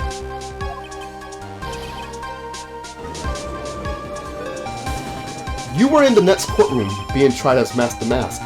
So then, enlighten us. So how did you know about that piece of information? Come on, this detective must have known about it. He probably had plenty of chances to find out beforehand. And it's those chances that I want to discuss next. That night, Mr. Delight was wearing the Master Mask outfit. There is only one way for Detective Attoney to have found that out. only one way, you say. Please recall, if you will, Mr. Delight's testimony.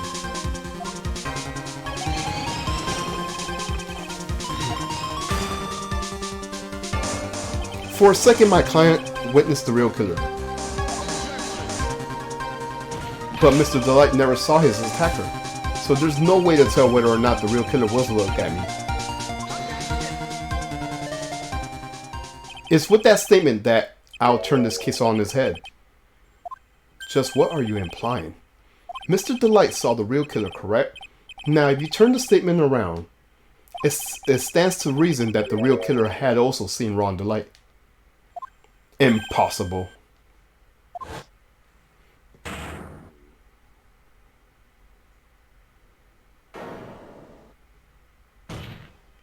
Detective Attoney, you saw Master Mask at the murder scene that night.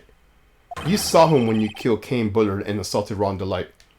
That was the only way you could have known that Ron was wearing.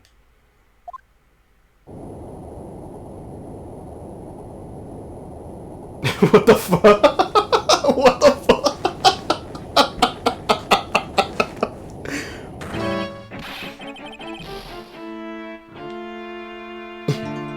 Take a good look, everyone. Unable to find a rival worthy of my genius, I was forced to create one by myself. Here I am, the tragic clown. That's the same line you gave yesterday. But I think there's a little bit more behind this time.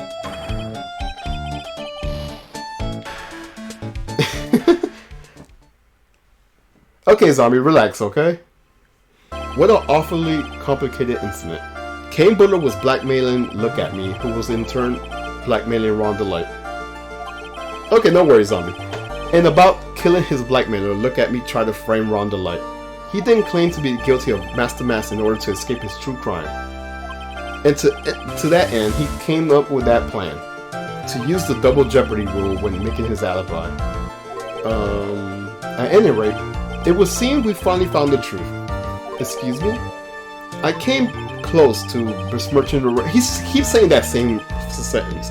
I'm gonna skip this. I'm not gonna say it again. Don't ignore me! Oh, I didn't realize you were there. Why wouldn't he be?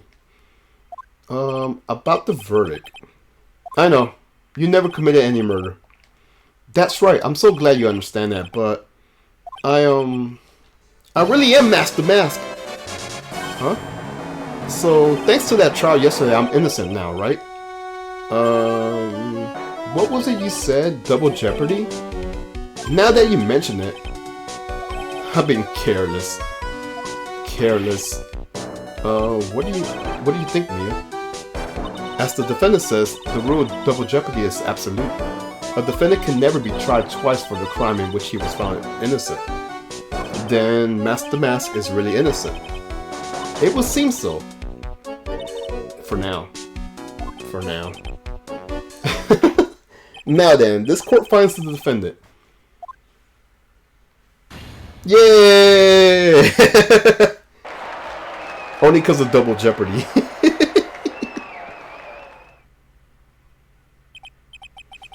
Boy, this really is lucky. This isn't so good after all. You see, the thing is, I still am Master Mask after all. Oh yeah, he has to tell his wife. So goofy. You did it, Phoenix. Thanks, Mia. It's been a long time, hasn't it? Yeah, it's because Maya doesn't call me much these days. Oh? I'm just joking, Phoenix. Don't take everything so seriously. But on the other hand, Maya, she seems kind of torn these days. You mean about becoming the master of the Korean challenging technique? Becoming the master means saying goodbye to our mother, our mom. Misty Faye, right? Watch over her, will you, Phoenix? Of course. Well then, see you around. Mia. Ah, Mr. Wright. I don't know what to say. Congratulations, Mr. Delight. Thank you so much. No, wait. Nothing really matters anymore, though, now that all this has happened. Come on, just be happy already. Maya, you've been clear of murder charges and got off as Master Mask to boot. But in exchange, I lost everything. Huh? What do you mean? Stealing security information from KB Security, becoming Master Mask. I did it for one reason, for her. You mean your wife, Desiree? She hates criminals more than anything. Come to think of it, she was once held hostage by some robbers, wasn't she? She always said how she hated sneaky criminals. I knew that, but once I got fired from KB Security and lost all the money I had, she wouldn't have any reason to stay with me. I thought she would leave me for sure. So that's why you became Master Mask. Yes, but it's all over now. A broken bowl can never be put back together. We beg to differ. Yeah, we beg to differ about that. That's not true, right, Rick? I was gonna say Rick. Right, Nick? Right. Really? Can we go back to the way things were? You'll be fine, and Nick can prove it. I can? I kinda wish you could check with me first. Mr. Delight, even if the bow is broken, there's always a way to put it back together.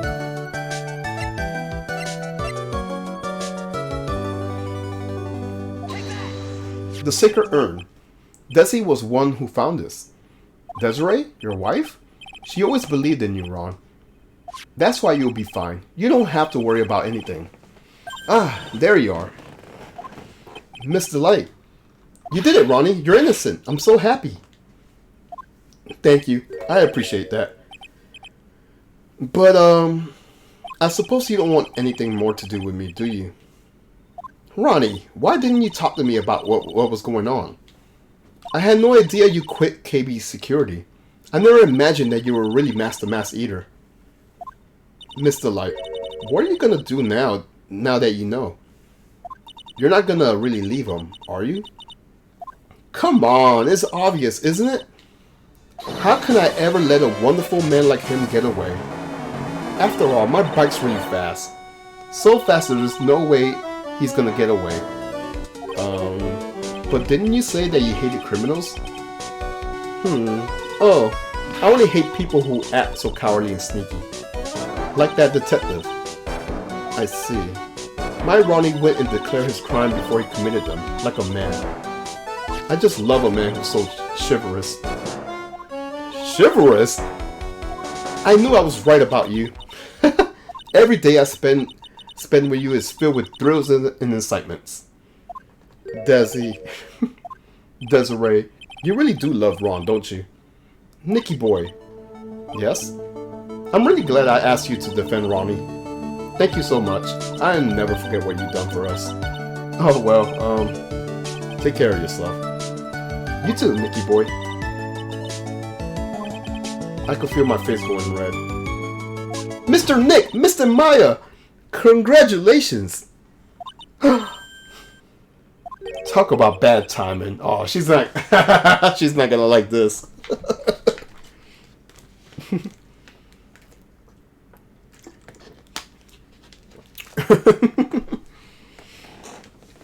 Mr. Nick, how could you? With another man's wife? In front of Mystic Maya?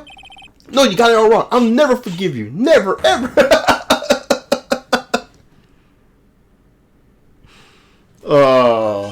Just as the case came to a close, so did my consciousness. Ron said a broken bow can never be put back together. But I know that's not true. I mean, just look. Here's a perfect example of one that can put back together even when things, sorry, I can't rewrite.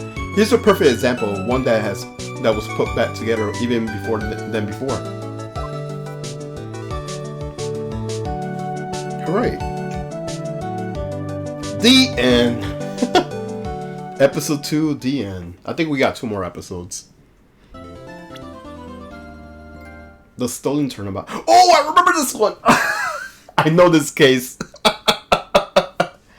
I know what this case is. Oh my gosh. This is the one with the funny cook and everything. Oh shit. I forgot all about this case.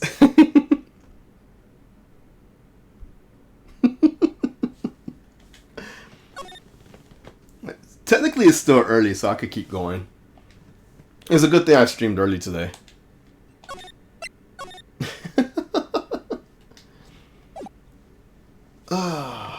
Alright. That's enough. This court sees no reason to further prolong the trial. This case is extremely clear. I see no room for this for facts. It wasn't me. I swear it wasn't me. The evidence and testimony we have seen and heard are conclusive. The victim was alone at his table when he drank from the coffee. No, you're wrong. I know what I saw. I saw...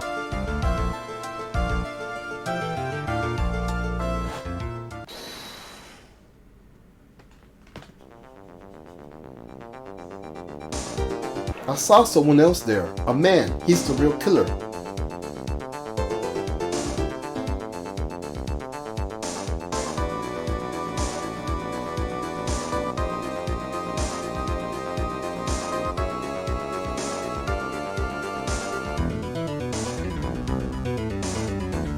Why won't anyone believe me?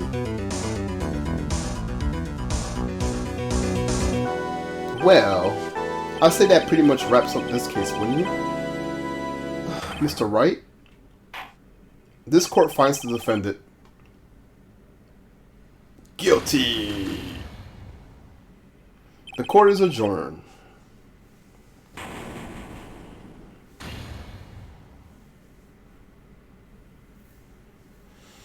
Alright. We'll find out about that later. The start of the new year has always made me feel like I could take on the whole world. I bet it does, Maya.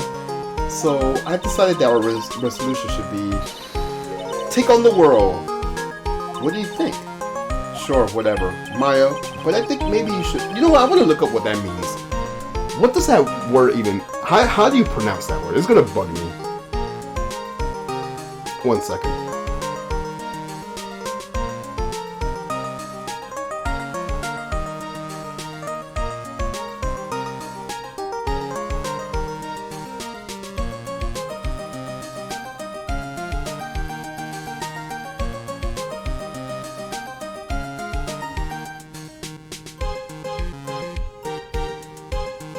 Yeah, how do you pronounce that?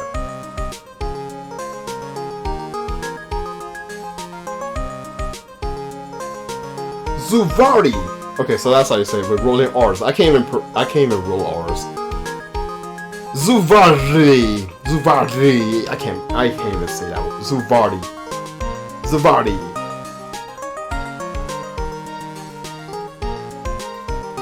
It's a German word. I'm looking up what that word is. It means, admittedly, it's true. It means that it's true. Zuvardi. Okay, I learned a new word, a new German word. So whatever, Maya. Sure. But I think maybe you had enough more than mistletoe cakes.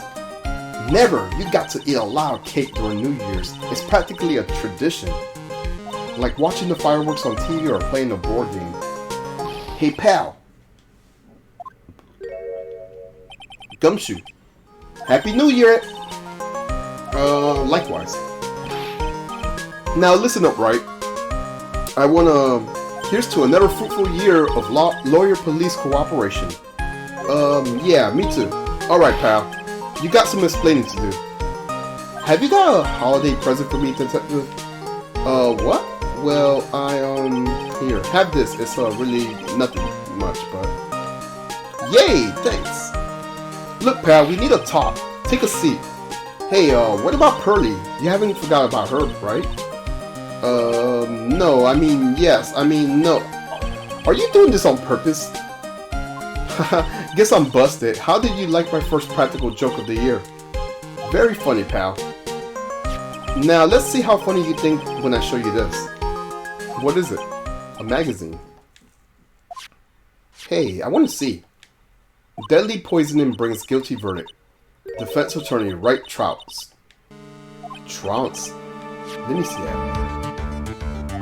The defendant attorney gave an almost childishly amateur performance yesterday. What the heck is this? This is a report, pal, about you. Listen to this. Mr. Wright must have take full responsibility for the ruling of this case.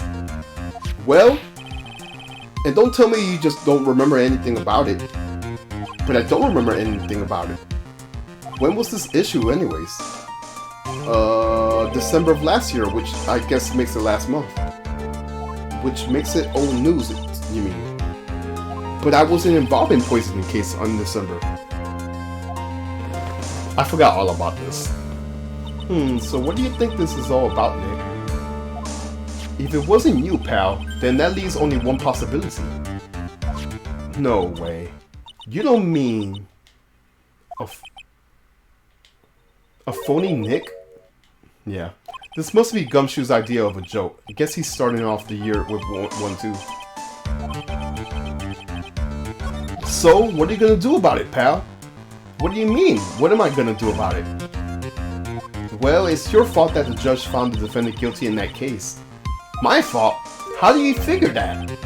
Because the Phoenix Wright is super famous now. Well, maybe, sort of. Yeah, see what happens when you hotshots start getting too so full of yourself? But I didn't do anything wrong. At least, not that I can remember. You better make this right, pal. Now. And that means taking the case back to court, got it? Sounds like we got our first case of the year. Let's tackle it with gusto. I don't know. The judge already issued a guilty verdict once in this case. It's not gonna be easy to get it overturned. I guess that New Year's resolution is gonna have to wait till next year. So you're taking that case, right? Good. I'm gonna head over to the courtroom. After that, I'll go back to the precinct. Drop by if you need anything. Okay, pal? Yeah, someone's becoming a Phoenix Wright imposter. I guess people are starting to know that the name Phoenix Wright. If a client entrusted a case, sorry, I can't read right. If a client entrusts a case to me based on my reputation, I guess I'm kind of responsible. But why would someone want to impersonate me? What sort of a guy would he do? What kind of guy would do that?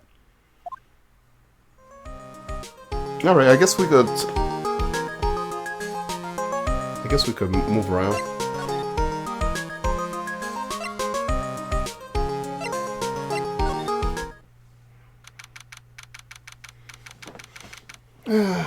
This is so nerve-wracking, waiting to meet our new client.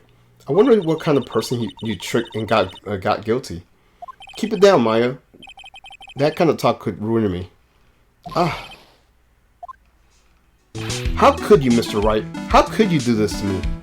They put me in solitary, and I haven't been able to stop crying. Aren't you... Yeah, she's from the last game. I remember her. She was that girl that was dating that cop, and they tried to frame her. I think her name was what was her name? Maggie, something like that. Maggie Bird or something like that. No, sorry, it's Maggie Bird. And that's how we found out it wasn't her, because the person spelled her name wrong. Now I remember. Maggie. Yes, I'm actually total and utterly down. Are you? Don't pretend you don't know me. It's me, Maggie. Remember Maggie Bird? Maggie Bird.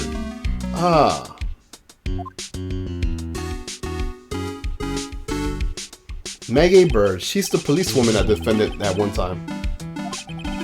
She was accused of murdering her lover. He was a cop too. Yeah, I remember this case. What are you doing? What are you doing here? Didn't I get you acquitted? Oh, sure. Very funny. After that fifth-rate defense job, you came in here and started making jokes. Oh yeah, I just remember who's in this case too. There's this cool. I think she's cool. There's this cool emo chick in this case. She has shit-tasting men, but she's a cool character. I like her look. Anyways, you better hurry up and tell what happened, Nick. Oh, I see. So that's where we stand right now. I'm sorry you've been caught up in another murder. My whole life has been nothing but a whirlwind of bad luck and failures. I vaguely remember her saying that exact same thing. Yeah, she did. She did say that. But I know mine was more a disaster in my life.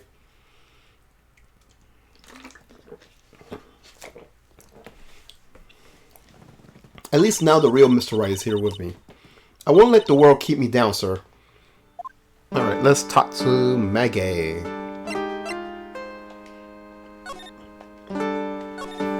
So how come you're dressed like that, Maggie? Last year you looked so sharp in that police uniform. Huh, I was fired after that incident last year. Oh, I'm sorry. It's okay, I don't mind one bit. I enjoy being on the force, but I think it was that time for me to move on. So, what do you do now? In the second act of the life of Maggie Bird, I'm playing the role of a waitress. A waitress? Yes, in a French restaurant. It's a small place, but it's quite fashionable. My charming smile and shapely figure came through for me. And the owner, Mr. Armstrong, oh my gosh. Mr. Armstrong, I remember who this is. Hire me straight away, sir. And then you got into the mess straight away, right? Yeah, you could put it that way.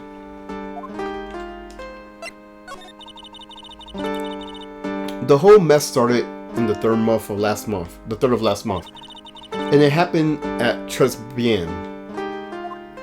Tribulations? Yes, it's a restaurant where good service and friendly smiles are always included. Oh. There were two men at the table, both drinking coffee. And then,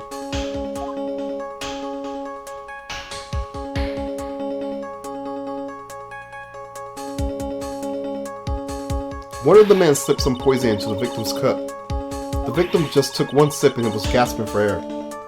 I was so shocked and I passed out. Hey, hold on there, Maggie. What? You keep calling the guy the victim. Didn't you know the guy who was killed? Not at all. I've never even seen that guy before. Oh. So she wouldn't have made a motive to kill him, I guess. And the other man, the killer, you saw him, right? Of course, a good waitress must be attentive to the clientele. So you saw the killer, but you found guilty of the crime anyways. How come? You tell me, Mr. Wright. Guess the answer to my question is my phony. Anyway, she saw the killer. Better see if I could get a description of the guy. So, if you saw the murderer, why were you still convicted? Because no one else saw. Saw what? The other man. The one who put the poison in the victim's coffee. Everyone testified that way. Mr. Armstrong, the customer, everyone. The victim was sitting alone at his table the whole time. But how's that possible? I don't know. But nobody, not one person, they won't believe me. Even Phoenix Wright, my one last hope for a fair trial, failed me. What a pathetic defense. My granny could do a better job. Look, that wasn't me, okay? And then, they found something a bit incriminating in my apron. What? A small bottle of poison. What? Poison? It was in your pocket? Well, I passed out when the victim collapsed. The killer must have slipped it in my pocket when I was unconscious. And no one else saw this other guy. No, that's what everyone said, but I don't see how they could have missed it.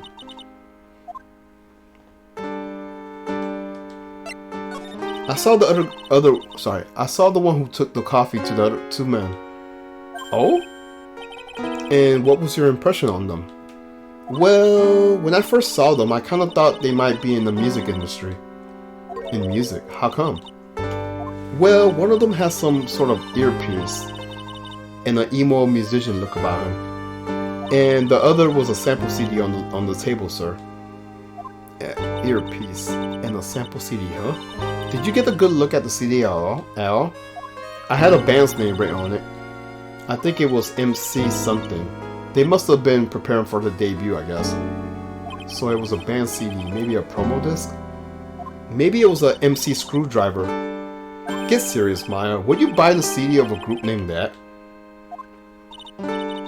What was the name of that group again? MC Hacksaw? No, MC... And what about the killer? What did he look like? Well, I actually like that. I like that little reference. It's obviously MC Hammer they're making a reference to. I don't really remember. Let me charge my controller.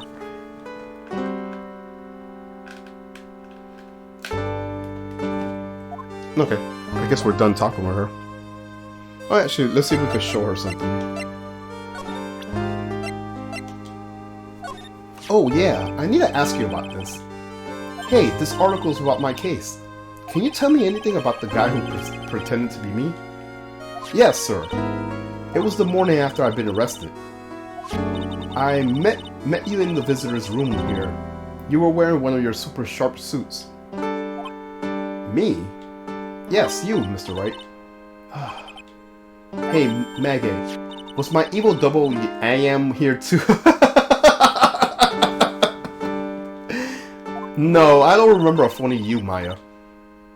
Aw, it would have been so cool. Then you got really worked up and passionate. I'm gonna get you cleared this crime, you said. Okay, I get the picture, but you met me in person before. So how come you didn't realize that guy wasn't the real me? I guess looking back now, it was a little strange. Only a little. Well, okay, so you're a bit taller than normal, and you sounded a bit shady. And your voice was a bit weird. Oh, and you had this kind of funny accent, you know? So the guy was like nothing like me then. But he had your spiky hair and blue suit. And that's all it takes for someone to imitate me. How about everyone else in the courtroom, like the judge and the observers? Didn't they realize he was an imposter? Everyone had this big question mark on their face. But it seemed like no one wanted to say anything, sir. This case just keeps getting weirder and weirder. Mr. Wright, do you think it's possible to get a retrial? Probably. The court ruled the absence of genuine defense attorney. So we should be able to get a retrial. Mr. Wright, do you think we win this next time, sir? My life has been a full course of bad luck, complete with defeat for dessert. Since I was 6 months old, when I fell from my 9th floor, oh my gosh, this fucking story again. She repeats it again. I've been hit by all kind of vehicles, gotten sick from all kind of foods, failed at almost every test I've taken, experienced almost every kind of disaster. I even landed a phony lawyer when I had the misfortune of being accused of murder. But I will survive, because Maggie Bird will always live to fight another day. And one day, I'll find it. Just you wait and see, sir. I'll find that one single moment of good luck. Shin Hyop is really gonna pay for this. Oh, okay. She spelled Phoenix backwards. I like, what did she say? But no, she spelled Phoenix backwards. Shin Hyop is gonna really pay for this. That's funny. I was like, what is that name? Phoenix is really gonna pay for this. What are you staring at me like that for? But Maya's right. Whoever it is that thought it was a good idea to use my name and get my innocent girl convicted in murder had better watch out. We'll find them, don't you worry. We'll get Shinhi or whatever for you. Thank you. I'll tell you where Tres Bien is. Tres? Ah, right, the restaurant where the murder took place. Yes, sir. Where you go? When you go, please tell Mr. Armstrong I say hi. Sure, alright. Nick, let's go check out this restaurant and its food. Food! Did we exhaust it? Yeah, we exhausted the dialogue. Oh, wait, before we do. Yeah, we did that already. I just want to make sure. To Tres Bien!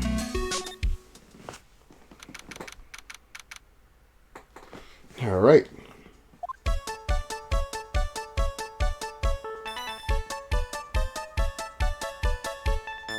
Wow, look at this place! Look, more like smell. What is with the suffocating scent of flowers in here? Then again, girls like that kind of things, right? Actually, I'm not into that. No one's coming to see us. Maybe there's no one here. Don't be silly, Maya. This is a restaurant. It's open for business. Hello! Anyone here? I don't believe it. There really isn't anyone here. Perfect. Let's get intrusive. If there's no one here, we could take anything we want, right? Yeah, I suppose we can.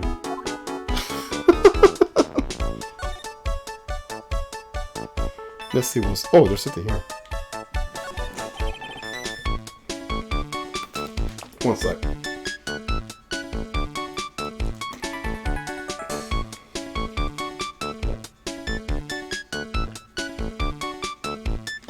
You're right.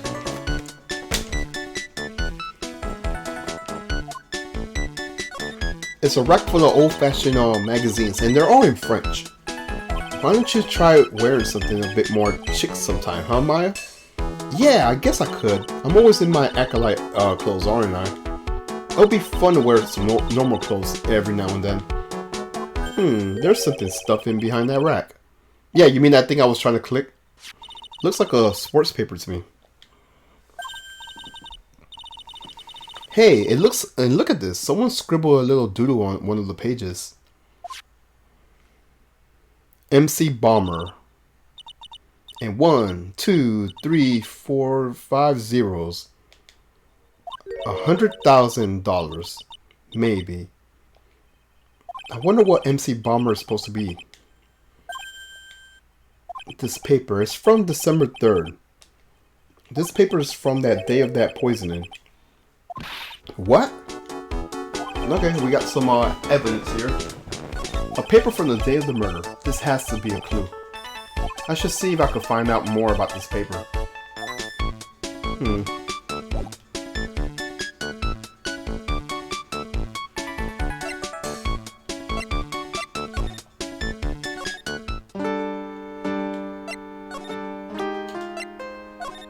Oh, a sports paper.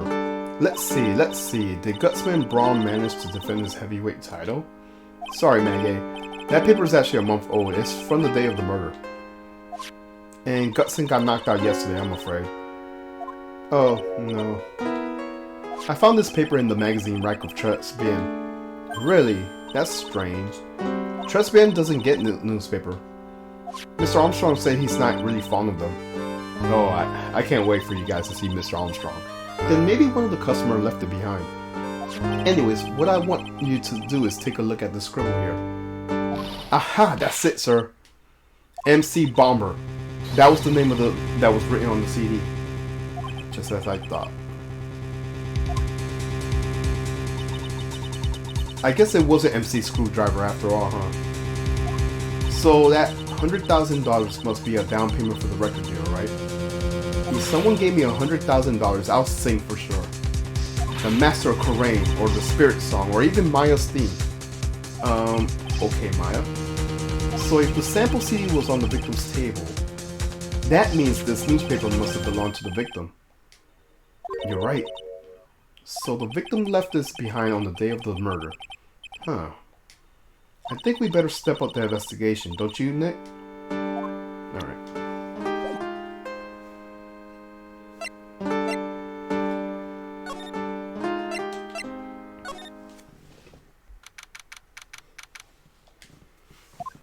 Ooh la la, bonjour! Welcome to Las Pies!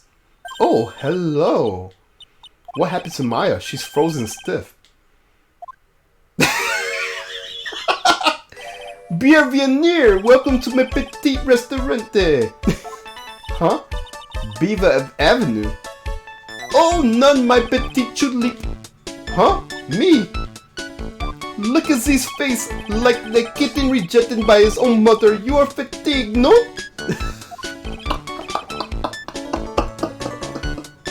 Lords, you need these. A romantic bath oil millage of the nourish of the rose. My personal recommendation. You think I need what? Oui, just add a couple drops of the mixture to the bath water and voila. It will soothe your body and your mind. It's simply fantastic. Really? And for the monsieur. Who, me? Look at his face, like your puppy rejected by life itself. You're fatigued, don't? And for you, monsieur, I recommend this. Oil le burger. Oui. I will add the peppermint and the clary sage for fragrance exceptional. Such a my beauty. Lords, it will be seated. I will be. I can't read this, guys. Actually, we're not here to eat. We're lawyers. Monsieur, I know this already, monsieur. You are like Phoenix, right, no? Yes, you know me. Must be we. I never forget a man who flirts with me, especially in court. Oh my gosh.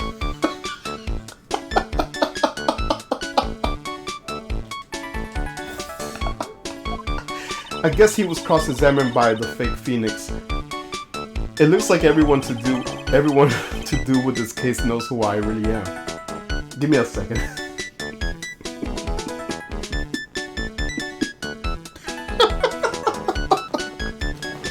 I wonder what sort of expression Phoenix has been leaving on people, don't you? Allow me to introduce myself to you again. I am John Armstrong, Uncharted.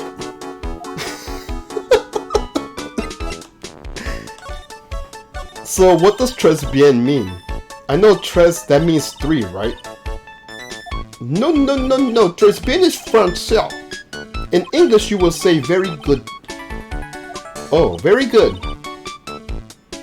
Oui, exactement. L'atmosphère est très bien and la cuisine est très bien. If the good is so good, why aren't there some customers in here? My cuisine is not for all. Some people say do not appreciate la haute cuisine. I thought everyone liked hot cuisine. This guy.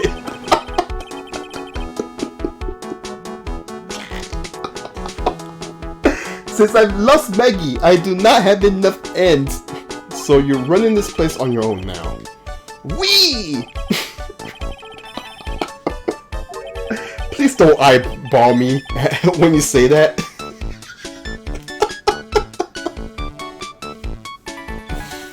Oh, I'm dying here. I am the chef. I am the manager. I am also trained at rheumatism. A Roman what? A practitioner. I can't even say it. Wait. Delicate. The smell coming from that bottle earlier was anything but. Okay, let's ask her what happened.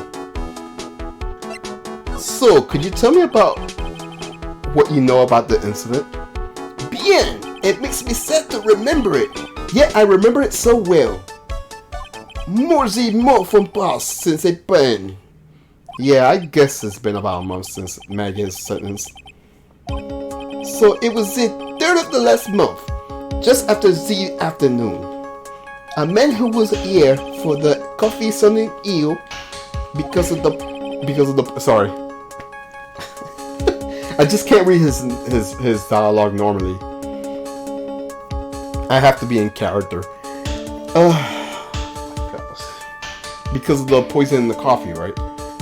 That is the truth as I know it. It was Maggie who took it and drank to him. I was in the kitchen. I heard sound of someone collapsing. When I came out to see what it was, he was already slumped in his chair. He was dead? Mondi, oui! He was dead. Maggie, I passed out also. And this man who died, was he alone? Oui, monsieur! All alone. I know that Maggie said there was someone else, but... I see. La police, they asked me many times. Are you sure there was no one else at the table? They asked. But I say only one. The only man said the same thing. Old man. What old man?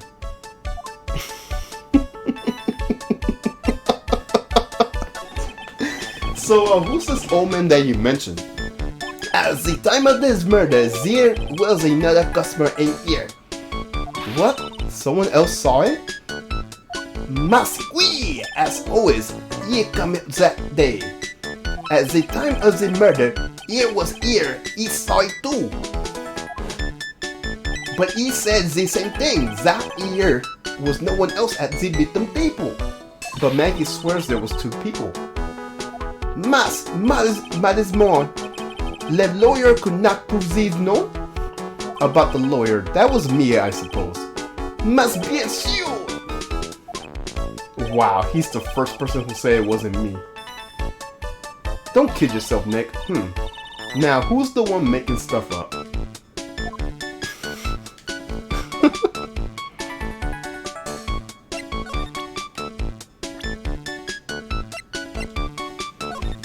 Maggie was on the police Maggie was a policewoman once, n'est-ce pas? Yes, but she had to quit for reasons beyond her control. Oui, she was a suspect in the murder investigation, no? Oh, you know about that. That is why I gave her le perfume happiness. Happiness perfume. Oui, blended from bergamot like I given to you before. But she's been arrested again. And found guilty this time. This is true. Her natural aroma is of happiness must have been very strong. Just admit it, your perfume doesn't work. I am not surprised she was my prime suspect. After something that took place before my very eyes. Something like what? What's this guy talking about? Does this mean Maggie did have a motive? We gotta ask this guy for some more info, stat.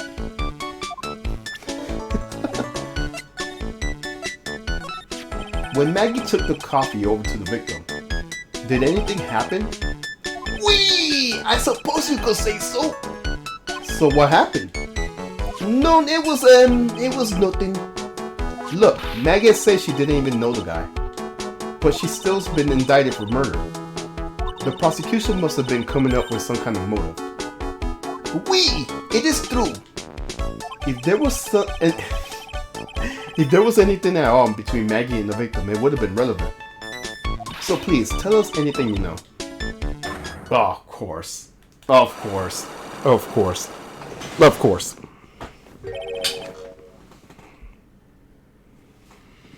Psylocke. No way. What are we gonna do, Nick? We'll just have to remove... What the? What's wrong? The Magatama. It's gone. Huh? I had it in my pocket, but it vanished into thin air. What? Uh-oh. But I could see the Psylocke. Maybe that means Magatama's nearby? Mr. Armstrong, could I just confirm something with you again? The table where the victim was sitting, was anyone else sitting there? That is my question you will ask him yourself. Huh, him. Le old man spends all his time that's the park. La park? Oh, a park.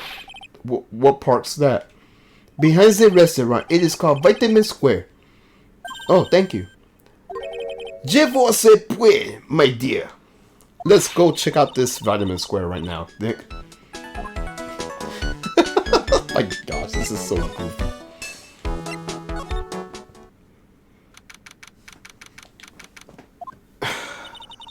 So this is Vitamin Square. Yeah, I see where they got the name from it now. The fruit scream vitamins, as you. Let me get some more water. Oh my gosh. Hey, Nick. That's the guy, right?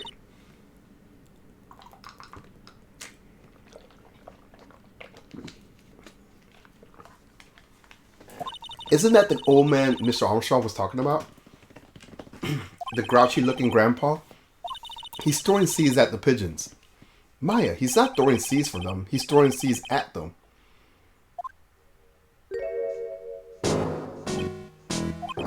My grumpiness threat level has been raised to red. Let's look around first. Oh, there's a magazine here. There's a magazine full of job listings. You disgusting rogue picking up something someone else has threw away. Threw away? Did you throw this away? Are you looking for a job?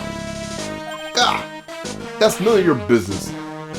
Sorry, I guess I'll just take this magazine with me then. I don't want anyone else having it. Give it back.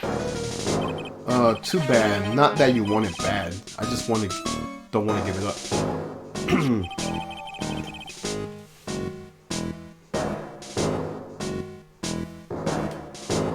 Hey, that's mine.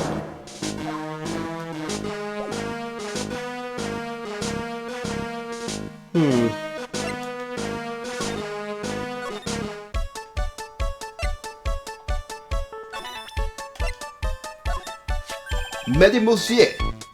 Yes? Are you looking for a job? What? No, I was just... Let me see. Your style is pretty different, but you have a good face. Different? Felicitations, you have passed. I will hire you. Bien goes with me. I will teach you everything I know. Nick, help. I don't know whether to laugh or feel bad for Maya. Maybe I should do both. Yes. I love it.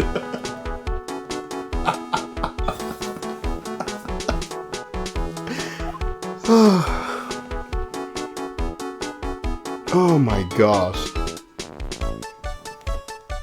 This fucking game. Oh, sorry.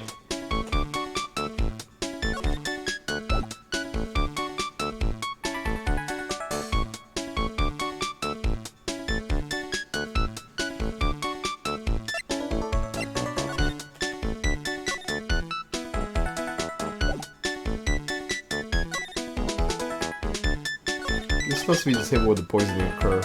The stain still... The whole area is still condoned with the police tape. I guess it must have been still under investigation.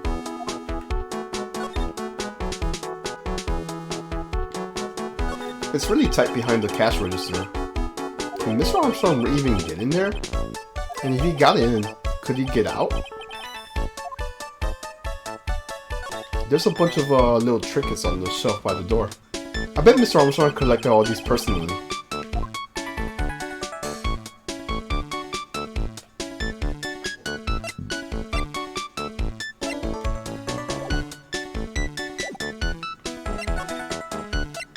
Oh man.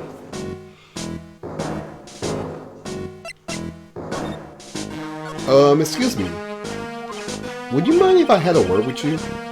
Yes, I just wanted to ask you a couple questions. What's the matter with you? Can you see I'm busy? So you don't like my seeds, eh, pigeons? He's really chucking those seeds at them. That's gotta hurt. Go on, eat this. Excuse me, sir, can I ask you about Maggie Bird? I don't know any Maggie Bird. Yes, you do. You know the waitress at Trilogy. If he asks me, it's a disgrace, that's what it is. An innocent young girl revealing herself like that. So you don't like that kind of thing, then? What are you trying to say about me, boy? Explain yourself. Oh, nothing. I'm not saying anything about you. I know you're kind. You young ones with spiky hair in your fancy suits. That head of yours is overflowing with your filthy ideas. I know someone who needs to learn some stress management. Get out of here, you young brat. Do you go to Tribulations a lot? Huh, that miserable excuse for a restaurant? That garbage they serve is not food? Where's the sushi? Where's the tempura? Where's the rice? Tribulations is a French restaurant, sir. Where do you think we are, boy? In Paris? I want real food, not those snooty snacks. And what about those shameless girls? You mean the waitresses? You can't see all the way up to their yes, the waitresses. They're practically naked. It's a disgrace, isn't it? Well, isn't it? Listen, it's not my restaurant. Gah! It's a miserable excuse for a restaurant. That place, miserable. He certainly knows the place, but he must be a regular. But if he hates it so much, why does he keep going? So, you are a regular at that restaurant, right, sir? You're always complaining about the place, so why do you go there? Sir? There you are, you filthy pigeons. You want food? Take this. Something's not right about this guy. But if he's hiding something, I should be able to see the side. Yeah, I was just thinking that. Oh, wait. I don't have my Magatama right now. So, I need to find it before I could get anywhere with this old man. Right, where would I find the Magatama?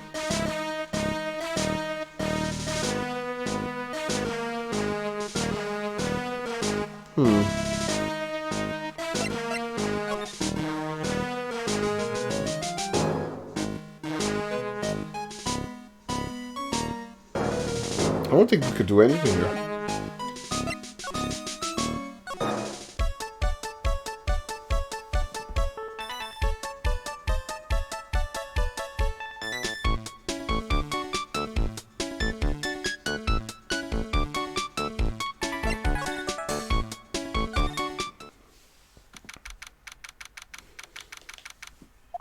It looks like they have Maggie in questioning. I guess I asked her pretty much everything. I'll come back here if there's anything else I need to ask her later. Alright, so there's nothing here. Maybe criminal affairs? Because no one's helping me right now.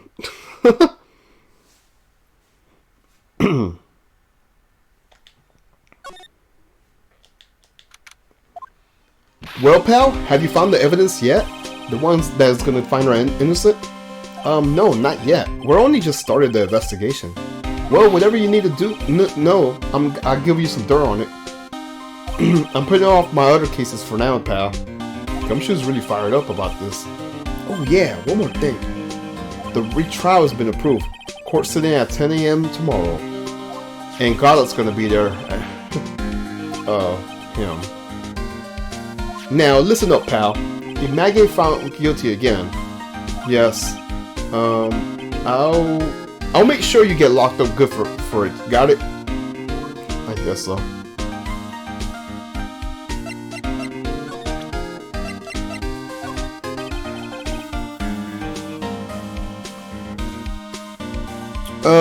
What do you make of this? Sorry, pal. All I could think about is Maggie at the moment. No, I didn't mean it like that. I meant, you don't have to explain. Really. He cares. What's that, sports paper? Yeah, I found it in the magazine rack at Tribulations. It's dated the same day as the murder. You may be onto something there. Let's take a look at this. See the writing here? MC Bomber. Hey, what is it? I heard that name somewhere before. Yeah, MC Bomber. How? Wow, he actually seems to be thinking for once. It's no good. I can't remember. And he goes back to being the Gumshoe we all know and love. Hey, pal, I'm gonna borrow this paper for a bit, okay? I want to get a handwritten analysis done on the scribble. Handwritten? It'll be good to know more about that in any case. Yeah, sure. Thanks, pal. I'll bet this turned out to be an interesting clue.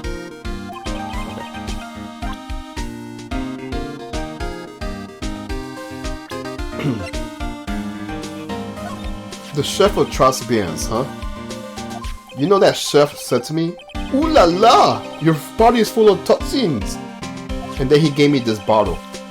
What's in it? I don't know. The label says juniper. I'm under orders to put a few drops on it in my bath every day. Under orders? Yeah, you know, there's something about that lady. I mean guy. Huh? You can't stop thinking about him. Not like that, pal. Give me a break. He's not my type. I mean, I can't stop thinking that he's involved with this case somehow. What the fuck? Sounds like he knows a little something more about our charming chef.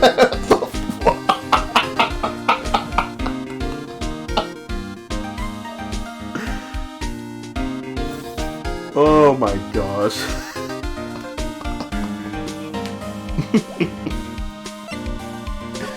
Okay, let's talk to Gumshoe. So the guilty party was Maggie Burr, huh? Yeah, back when she was on the police force. You were her mentor when she was a rookie, right? Yeah, I kept a close eye on her. I meant not too close, you know. Hey, what's with the funny look, pal? I was just her. It wasn't anything like. Look, sure, I was her boss when she was doing her training. But that was it. Nothing happened. Gumshoe sure is sweating up a storm over there. Nothing. So that's it. Our big old Gumshoe has a little crush on Maggie. Hey, I don't like her or anything. I was, note to self, gossip with Maya about this later. Oh my gosh, speed it.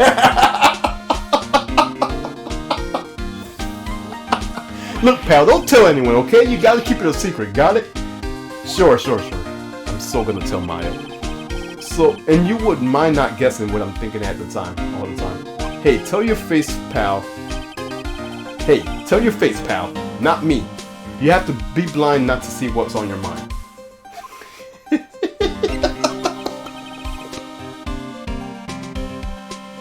Let me stretch.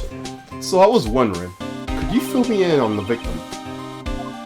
Glenn L. He was a computer programmer. I see, a programmer. He was just a regular Joe working at a small-time computer firm. Maggie never had any contact with that guy before that day. And all she did was take him his coffee on the day of the murder, pal. Yeah, Maggie also claimed to have never seen the guy before. Did the victim go to the restaurant often? Not according to the chef. Said it was the first time he'd seen that guy. A programmer, and the first-time customer at that. What possible reason could Maggie could have killed that guy? That's what I thought. What a motive was still, but a motive was still somehow established in her trial. You're kidding. What was her supposed motive? Sorry, pal. I'm really busy. I haven't even got enough time to sift through those papers. Looking into it yourself, okay? What could this motive have been? This isn't really a proper investigation. I'm kind of working on it by myself. Oh, that's right. The judge already ruled on the case, and all the evidence is in there already. The only problem is with Maggie's testimony. Yeah, doesn't sound very good for us, huh? Look, pal, I got a mountain of paper on this case to look over before tomorrow. So I'm just gonna say this: Maggie Bird's no liar. She's a bit out there, but a bit of base sometimes. But she was a good cop. That's not exactly complimentary, you know. So what do you think really happened? And just how contradictory is her testimony? The biggest problem with Maggie's testimony is the number of people at the table. Yeah, my thoughts exactly. Maggie still insists that there was another guy sitting with the victim. Right, but get this. Everyone else in that place says that there was only one guy alone, even the chef.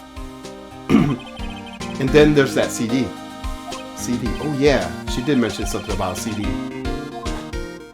And there was a sample CD. Oh yeah, we read this. But our guy turned out that place upside down. There was no CD. What? Not on the table. Not anywhere in the whole restaurant, pal. But didn't Maggie say the victim was wearing an earpiece too? Yeah, but that was for the portable radio in front of the pockets of his hoodies. A radio. He didn't have a CD player. You got it. Your phony never explained that contradiction at all. Come to think of it, the owner of Tribulations didn't mention that CD either. I don't know why, but I get the feeling Mr. Armstrong's got something to hide. Yeah, let's talk about that charming chef. So what exactly is it that caught your attention about the chef at Tribulations? It's kind of hard to say. This guy's probably not even connected with the case anyways. Hey, come on, detective. Didn't you say you'd give me the dirt on anything? Well, this sort of stuff is kind of unimportant gossipy stuff, you know, pal? Look, how about this? You go to Tribulations and investigate the place yourself. And if you find out anything suspicious about that guy, you report back to me, okay? Don't suppose I get a choice in this, huh? Guess I better find out more about the chef. Alright.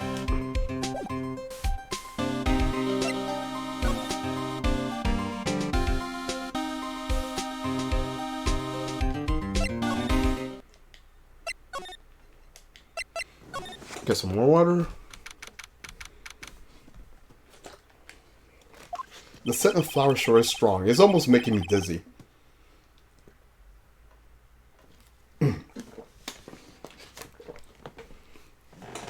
Excuse me. Alright. Oh, it's her. It's her. Oh, hello. Who was that just now? A customer? She has sort of a dark aura about her. Ah, welcome, bienvenue. Oh, what a cute voice. Oh, it's just you, Nick.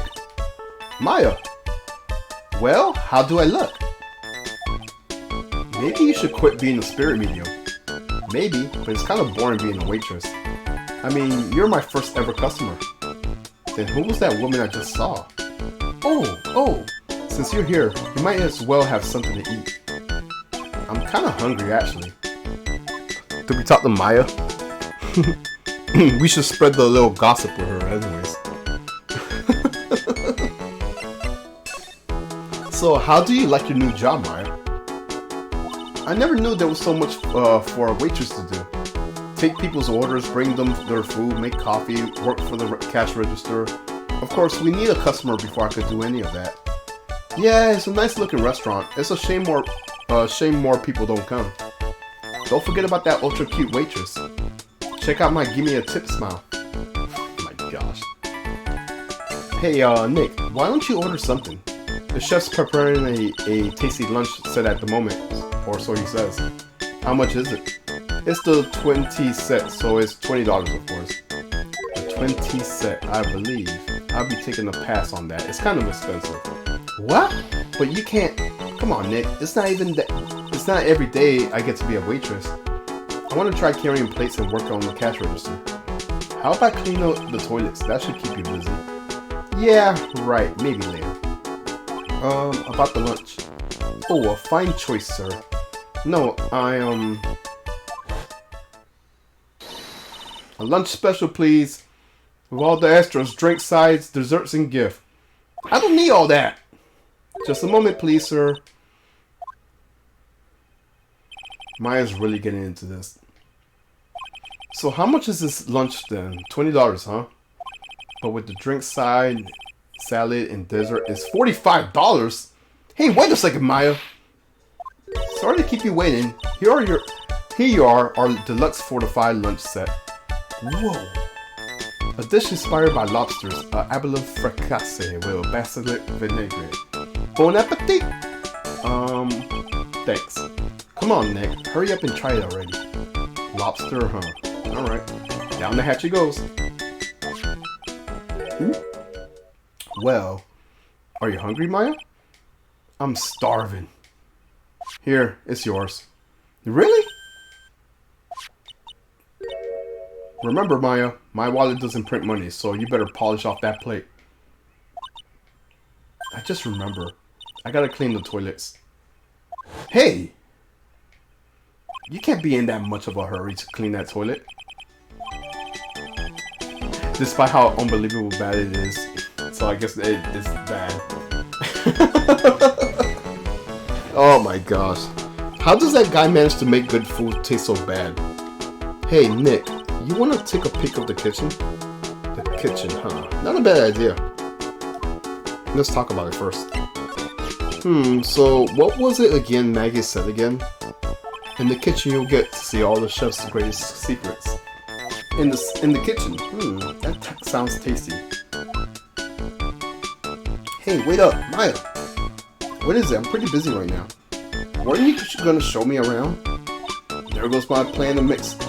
Find some cool clues and show it off to your face. I better conduct the search in this kitchen myself.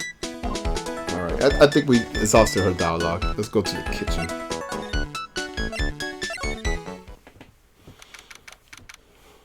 And here it is, the famous Trilogy kitchen. It's my first time in here too, actually. There's a weird atmosphere here, that's for sure. Mr. Armstrong will be back soon, so we better search quickly. Chop chop.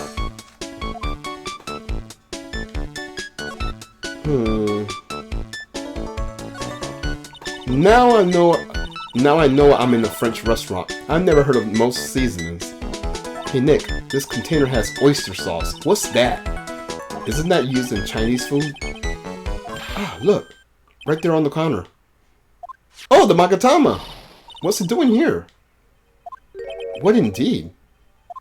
Okay, so we got it back.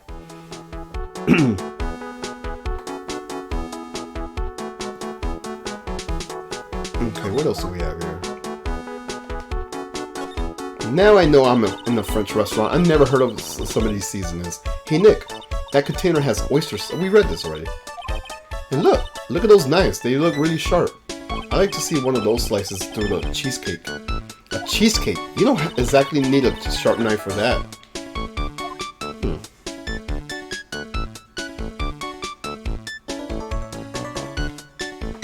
What's this? It looks like a treasure chest of something. Wow! Look at all those little bottles. Oh, they're the oils. He got so many. They're overflowing on the floor. Let's see. 1, 2, 3, 98, 99, 100. They're all the same too. Hey, wait a minute. What is it? There's one bottle that's different from all the others. Well, what do you know? It doesn't have a label either. And it doesn't smell. So what's that liquid inside in? I wonder. Hey, Nick, we should borrow this. I mean, look how many bottles he's got. He won't miss one, will he? Okay. That's probably the poison right there.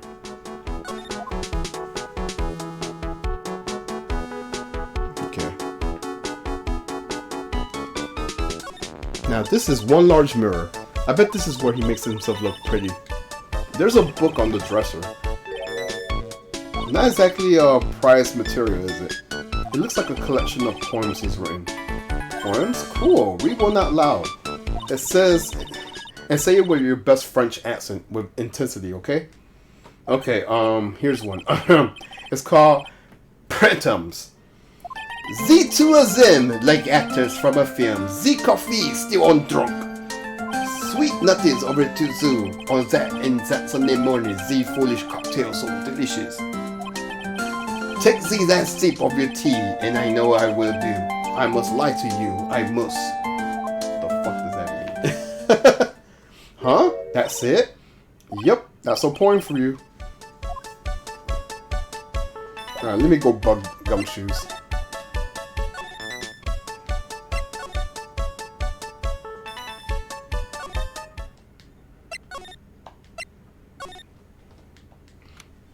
Hey, you're just in time.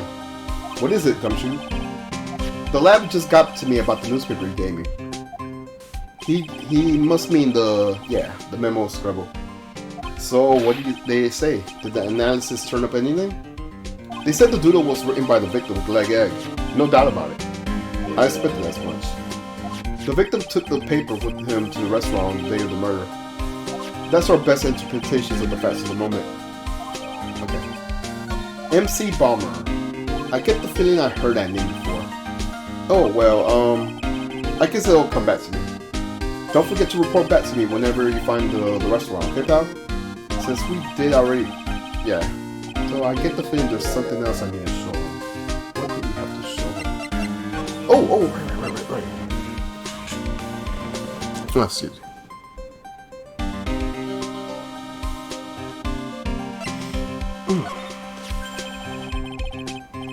You got one of those aroma bottles too, huh? Only this one doesn't smell. Huh? I don't get you. This one was mixed in with other bottles, but it's not the same. It doesn't even have the same look, would you agree? A cologne bottle that doesn't smell, huh? It smells like a skunk to me, pal. Mind letting me borrow that bottle for a while? I want to send it to the lab for analysis. The victim was poisoned, so the contents of this bottle are pretty important. Okay. I have a hunch there's something funny about that chef. I mean, yeah, in more ways than one. You mean Armstrong? I got that guy's number. I know what his secret is. That must be the same secret Gumshoe was talking about before. I guess I better fill you on the details about this Armstrong guy. I mean, okay.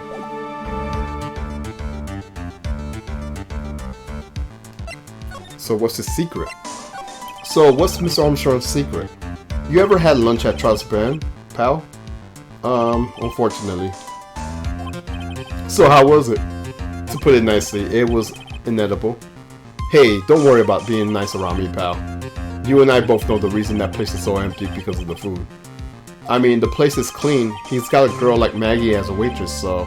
Yeah, I guess it's probably the food. The real scoop on the guy is that he's up in the ears in debt. Really? How much does he owe? This is a copy of his loan contract. He's about $500,000 written in red. $500,000? Are we talking dollars? Yeah. Hey, if it was sterling, he'll really be in trouble. Sorry, that figure just took me by surprise. Yeah, this case is full of surprises. And I'll be willing to bet that Chef's got something to do with this, most of them. That's my hunch.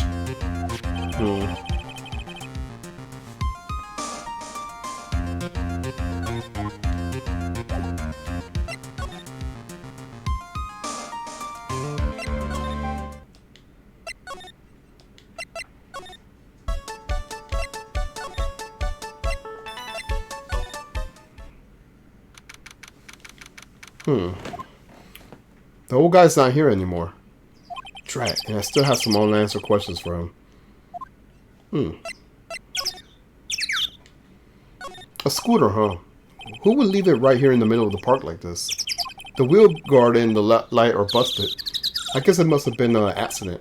It's totally wrecked.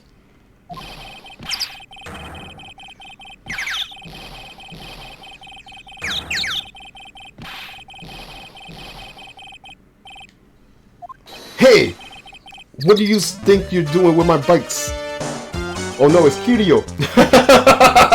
You've been messing with my new ride? Is that you've been doing? New ride? Isn't that kind of a... You're gonna pay for this.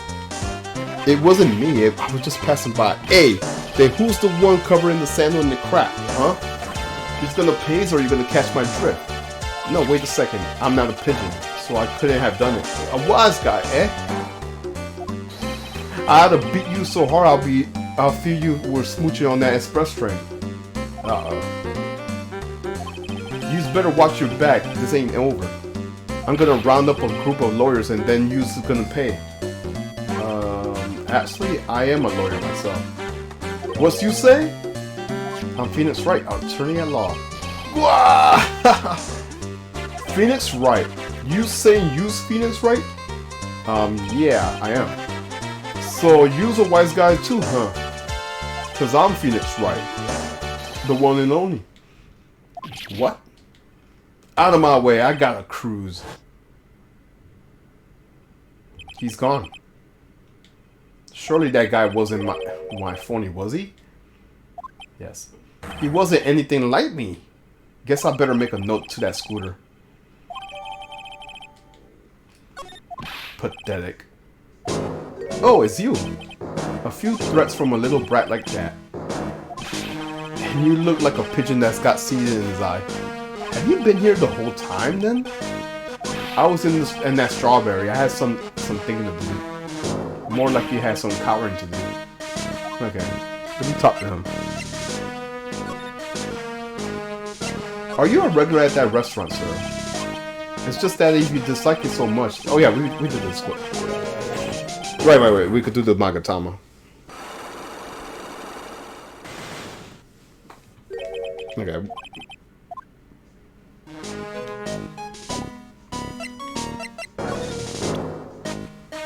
This is a long investigation. I'll probably wrap up when I get to the trial part. I'll probably stop there. Excuse me.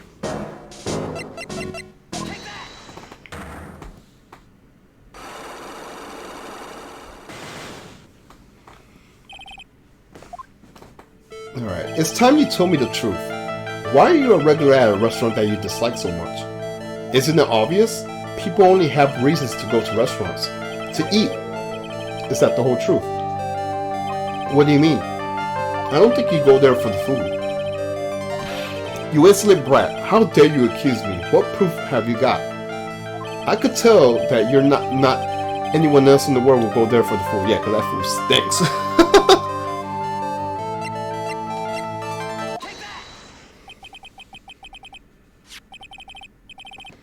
This proof is the pudding or is the case, the lunch menu. That's the twin tea set.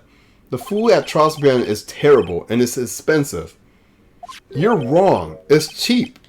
Huh? I'm rich. I inherit money when I was a boy, yes? I'm stinking rich. I haven't done a job of work since I was born, other than feeding the pigeons. What a load of crap.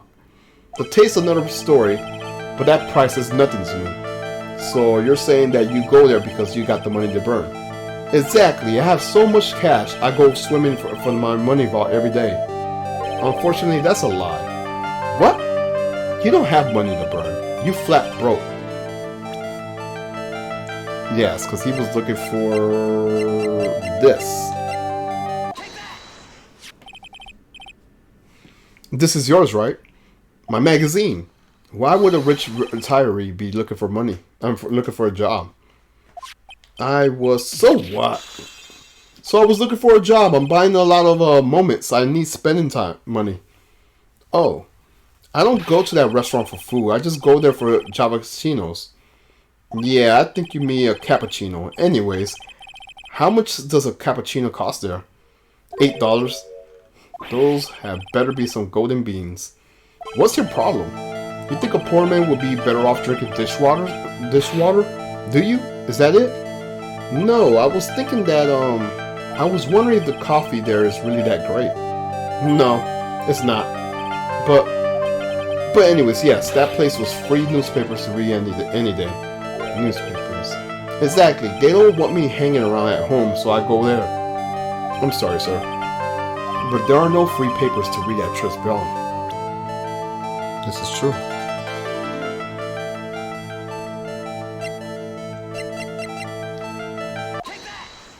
Take a look at this. What is it? It's a newspaper I found behind the magazine rack. So, what of it? This was the only paper there, and it's dated more than 1 month ago. What? Do you see what I'm getting at? That restaurant doesn't get newspapers. This is just one that a customer happened to leave behind. Okay. Tell me, why are you so determined to hide the truth? I'm not hiding anything. I'm gonna have to put this guy out of his misery. Listen, the real reason why you go so much to Tribulations is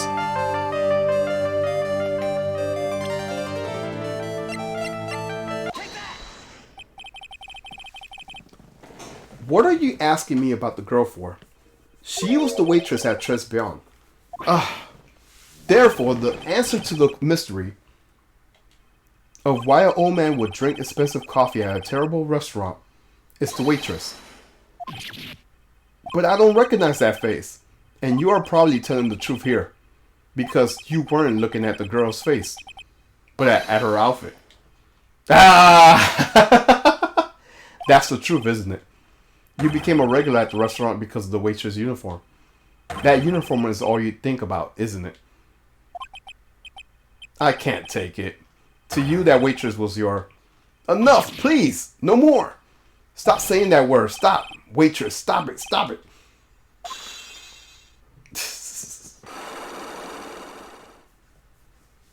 Alright. Alright, now we could talk to him about being a Tribulations regular. Sir? Yes, it's true. I was there for the young girl. Fine. So I'm a dirty, wicked, sinful old devil. No.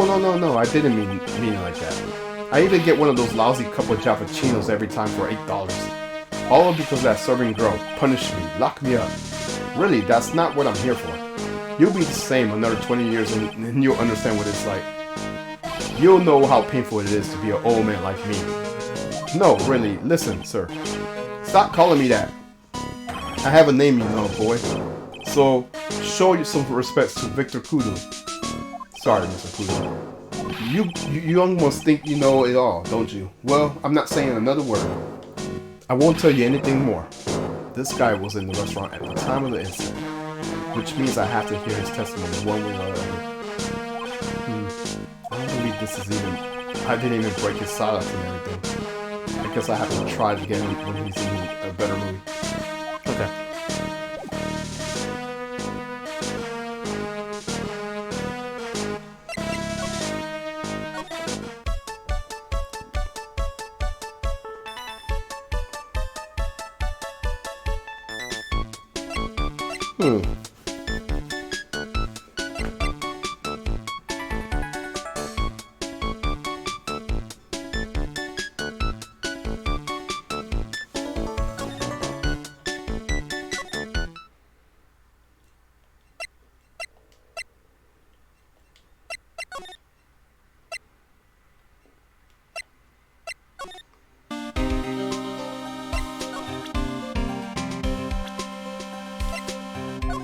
He looks like one of those grouchy old men types. Yeah, it's okay though.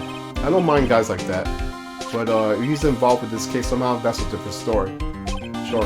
Here's a tip for you, pal. If you want to get information out of that guy, you gotta find a weakness and try to get under his skin. His weakness. I wonder what that might be.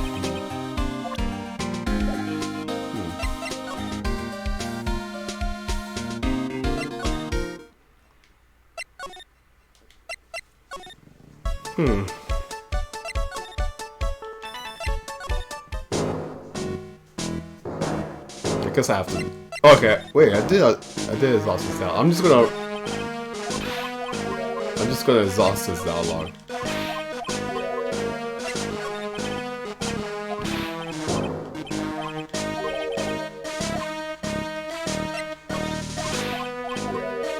Okay, so what about...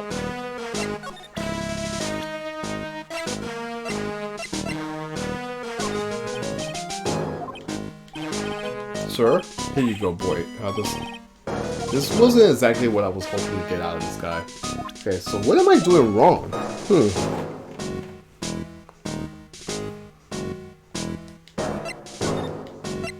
Mr. Kudo, please, this is real important. He's already giving me the cold shoulder now. But this guy's an important witness. I can't afford to lose his testimony. There must be a way to soften him up.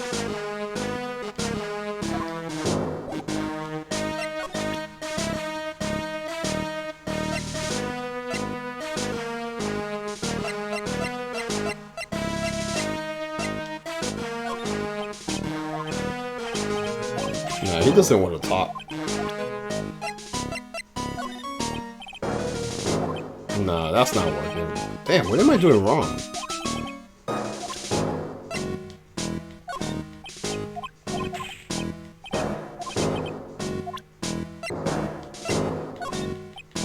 I'm just doing anything I am at the moment.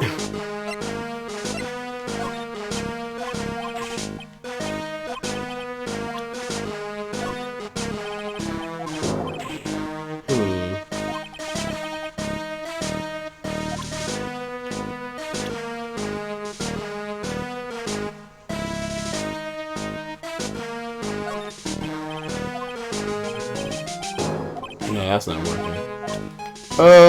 I don't think I have anything else to talk to him by.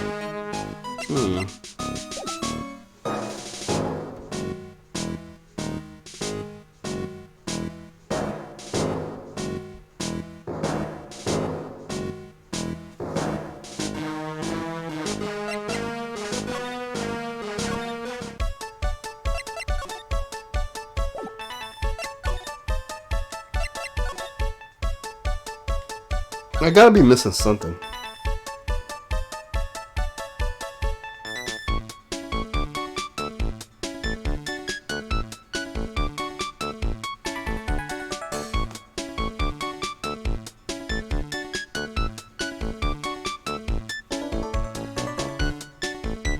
I'm thinking. Yep, I'm pretty sure I already examined all this stuff.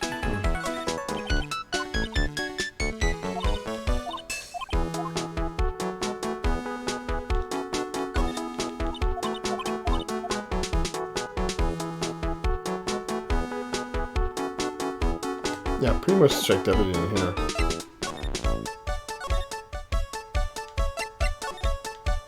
I'm just gonna exhaust this dialogue again.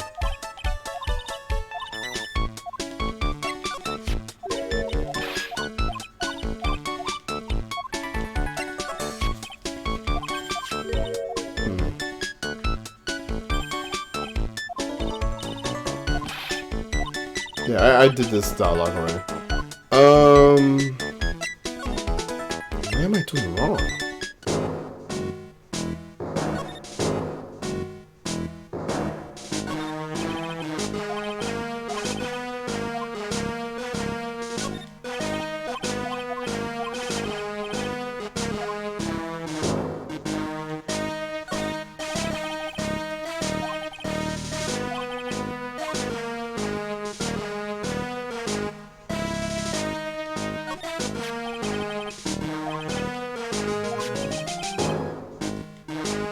Okay.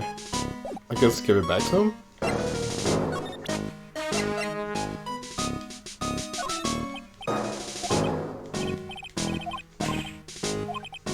This isn't exactly what I was hoping to get out of this guy. I don't know what else he wants though.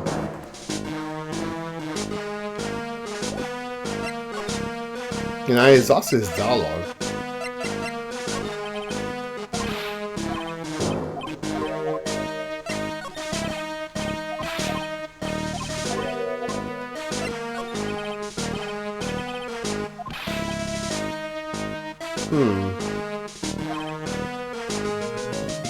Cold shoulder. A way to soften him up.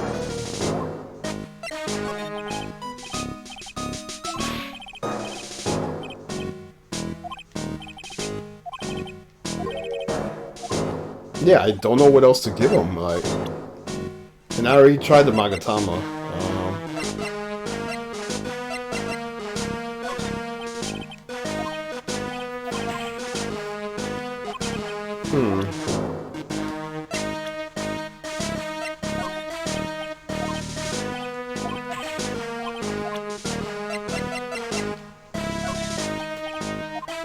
No, that's not working.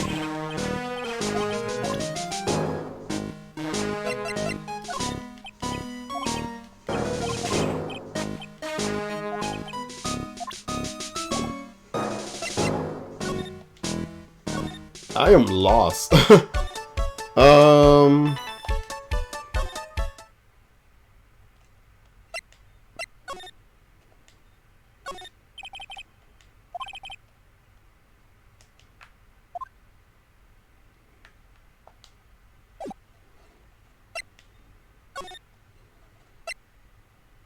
Maybe go to... I don't think there's anything here. Poor Maya. It looks like Mr. Armstrong's really taking a shine to her. I suppose I just have to let her work the restaurant for a while. Go pick her up on the Tribulations once again things cool off. I don't think there's anything here.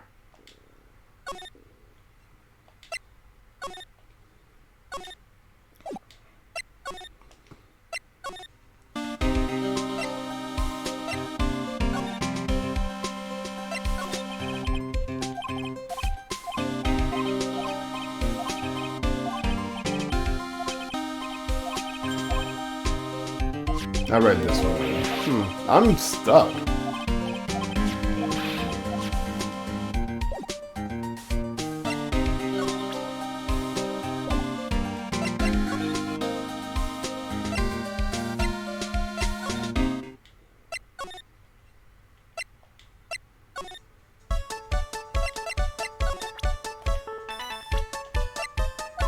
Oh, it's that old man.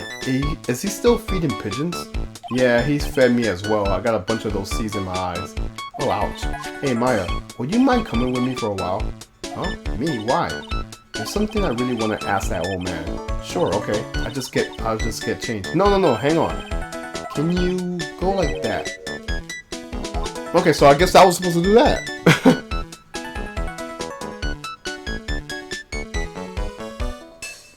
Yeah, because I'm wondering where did Maggie went.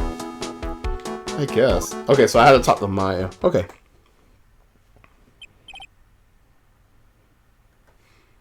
Sir? You again.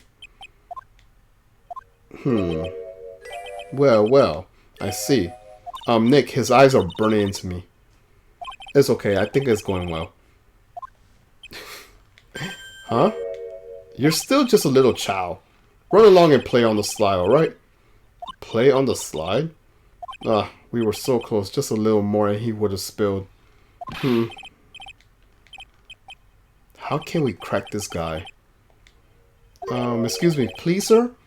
Quiet? Oh, wait. Is she turning into Mia? Yep! Mia!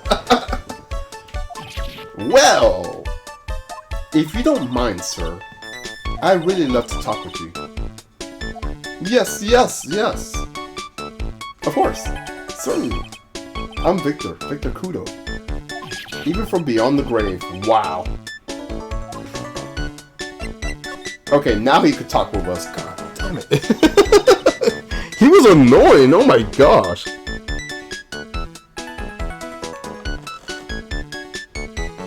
About the incident.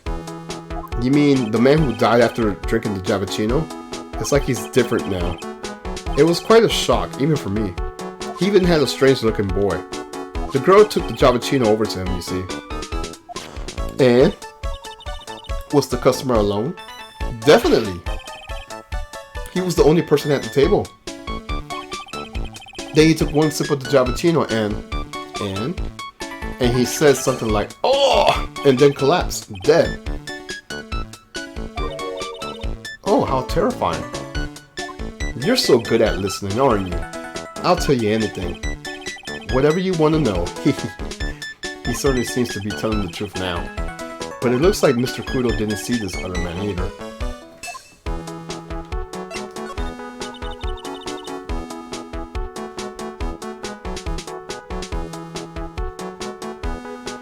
Do you like that food at Trilogy? Well, of course. I'm really quite a sophisticated man. I was a young businessman once, you know. I set up a casino in London. Really? How interesting. Eating the food at that restaurant really takes me back in the days in France. What a lovely story. London's in England, not France. Oh yes, France is wonderful. I'd love to show you around the city sometime. It's too much. I can't take it. I want France. I can't believe Mia's laughing at this guy.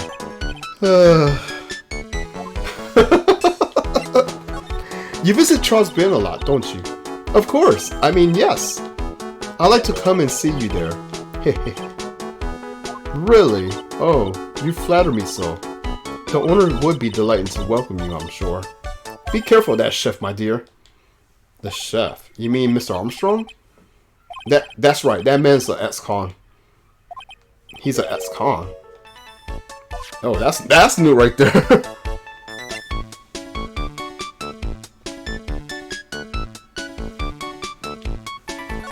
Whatever did Mr. Armstrong do? Oh no, those eyes. I can't take this. He has really got this guy eating out of his ass. I was gonna say ass hand. He steals things from his customers. From his customers? Gloves, handkerchiefs, little things mainly. He's a pilferer, so you be careful around him, my dear. Are you sure about this? Of course, he was arrested for it once. I was there when it happened, having my Javicino. He really is a regular. Let me write you a little haiku about it. A haiku? A Japanese poem. I'll explain all you need to know about that, chef. Convicted before, a wicked man or woman, repeated on feather. What the fuck? If he takes anything again, just let me know. If it's not too expensive, I'll buy you a replacement. Poor guy. He couldn't do enough for Mia. Okay, Phoenix. That's about as much as I could do to help. Thanks, Mia. We got some really important information thanks to you. Honestly, I can't believe Maya called me for something like this. Alright.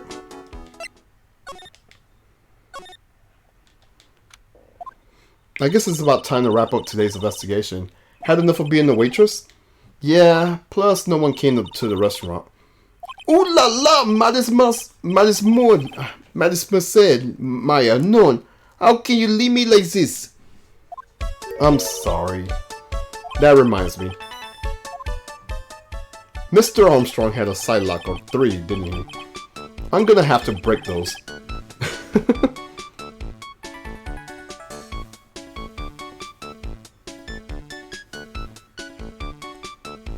I'm just stretching right now.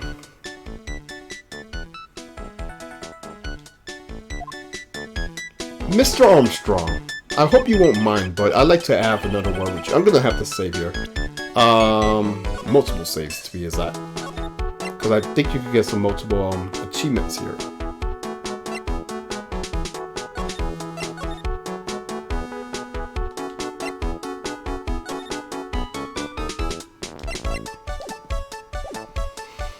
Okay. I hope you won't mind, okay. Volunteers! Of course!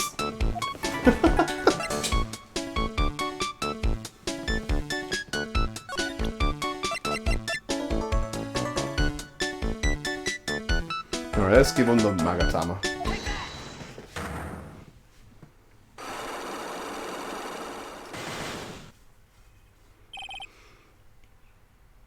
Maggie's motives, okay.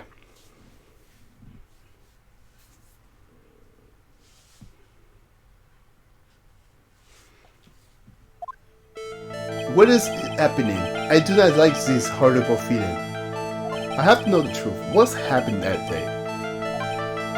Allors, I will confess everything. Just don't hurt me. Huh? Well, that was a new world record. It was a lottery ticket. A lottery ticket. The man who died over there had a lottery ticket for $500,000. $500,000. Oui, but after the incident, this ticket, it disappeared. The ticket disappeared. This was the motives that the prosecution gave for Maggie. They said that she poisoned that man to the $500,000 lottery. Why didn't you tell me about this sooner? Mess your lures. You've been trying to hide this information about the lottery ticket from me. And I want to know the reason why. No, monsieur, you doubt me, but I have confessed to everything I know. Mr. Armstrong, the $500,000 lottery ticket. I think I know who took it. I think the winning ticket was stolen by this person.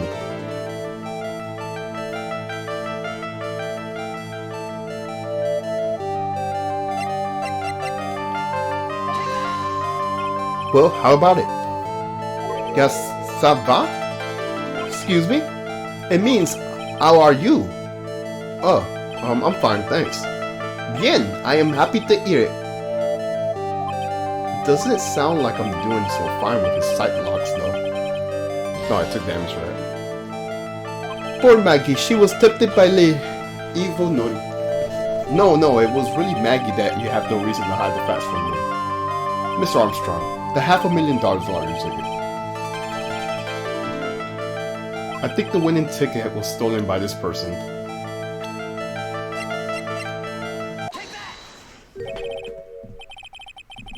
Mr. Armstrong, I believe there's a high probability that it was you.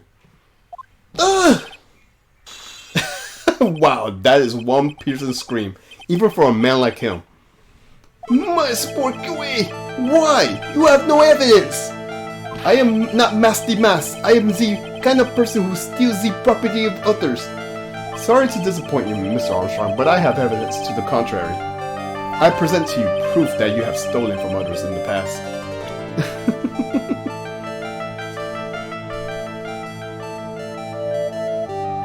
Okay.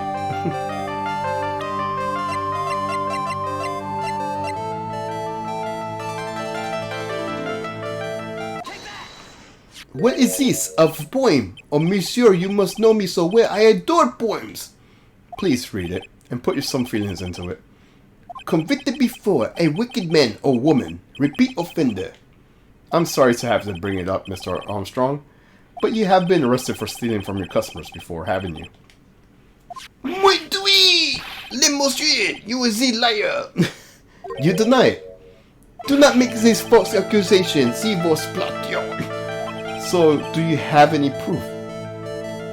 I want to see the encrusted proof that I have stolen from the customers. I can't.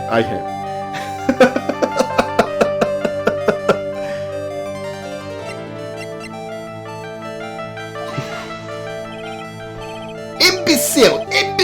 You and me, imbecile! What are you singing?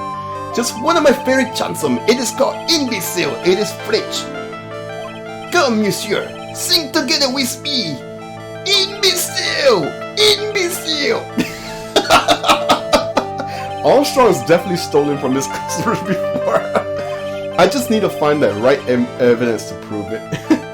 So do you have any proof? I want to see the proof.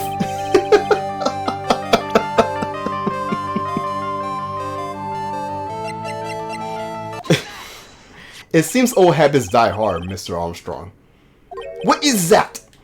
This is my magatama. And I found it in your kitchen. No! Wow, that scream just broke some windows. Wee! I have a witness for the trinkets and the figurines. My hand slipped and I cannot stop it. You stole handkerchiefs, gloves, and other things for your customers, right? Oui, it's the truth. I am just a timid little girl inside, monsieur. A timid little girl. Besides, this time it was not a small trinket, oui? It was $500,000. Mas no, why would I steal it? I have no need for such money. Really now? Oh, monsieur, what is it? Isn't it true that you're in the same pretty serious trouble? And that you're in a desperate need of a large amount of cash?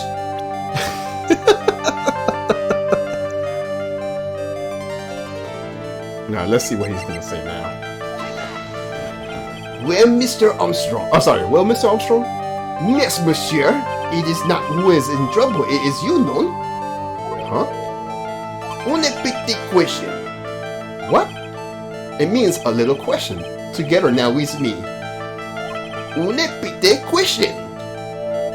One petite question. Bravo, monsieur. Oh, you are a dream excellent. And I took damage for that. Well, we're definitely not on the same page here. Let alone book. Is that odd? Besides, this time it was not a small tricky, oui? It was $500,000. Much more. What would I steal it? I have no need for such cash. Really now. Oh, monsieur, what is it? Isn't it true that you're in the same pretty serious trouble? Okay, we read that part.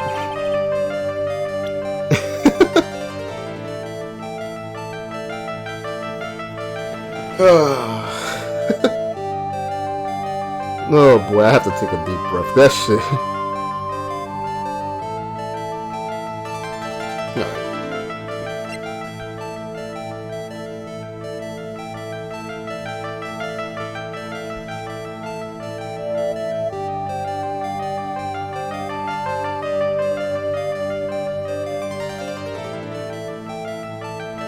Oh boy. Alright.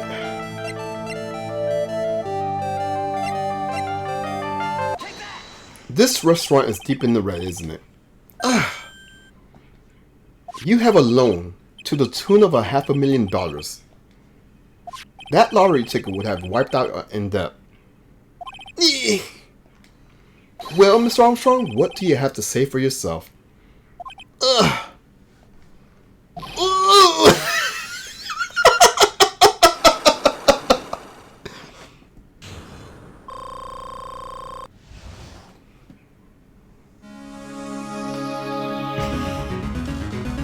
Mr. Armstrong, you said that the victim had a winning lottery ticket for $500,000. How did you know he had something like that in the first place? Z-Man, he was listening to the radio with his earpiece. Maggie said something about that too. The winning number was announced on the news. All of a sudden it exploded. Yes, $500,000. He shouted. And the ticket. Whee! He had all his tickets spread out in the table. I was so desperate in need of money, so I put the poison in his coffee. No. You naughty man. I simply helped myself to his ticket. What?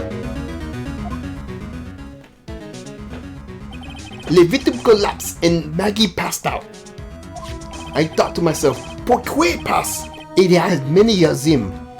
Yeah, but only one of them was the winning ticket, right? How could you do that, Mr. Armstrong?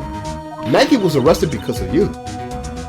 No, this is not true. I did not take it. The ticket for $500,000, I mean. But you just told us you did. You said you took the ticket. Must know, my fear. It was not. That's enough. Huh? Mr. Goddard, what in the heck are you doing here? Ugh. This is without a doubt the worst coffee I ever tasted, Mr. Armstrong. He came in here for coffee? Does his craving for coffee has no bound? Perhaps Mr. Armstrong stole one of the victim's ticket on the day in this question. I'm the airhead that just had a little girl who everyone is laughing at. But in that case, Maggie shouldn't be the only one in suspicion. He had the wrong ticket. What?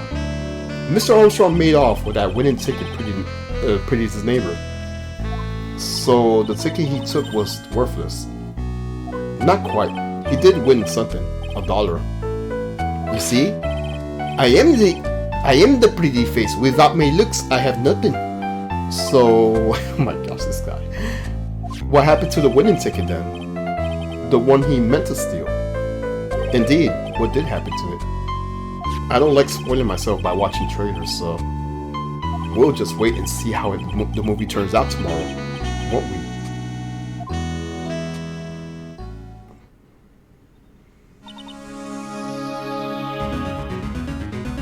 Viola, you too! Time to laugh at the pretty little airhead. Looks like I won't be needing this note anymore. Victor's note. Okay, we do it that way. Looks like we got a new mystery now. Namely, where did the winning ticket go? I got a bad feeling about this. Well, anyways. We can't let Maggie suffer any longer than this. It's certainly not again. I'm gonna stop here. I've been streaming, even though it says 3 hours, I've really been streaming for 4 hours. I'm gonna stop here. Now, I made multiple saves here because there's a trophy for when you converse with Armstrong, and you give him like the raw evidence. You you get like a lesson. You learn a new French word with him, but I'm not gonna do that on the stream because that's gonna take a while. I'm gonna just put it on a separate save, and I'll come back to this thing.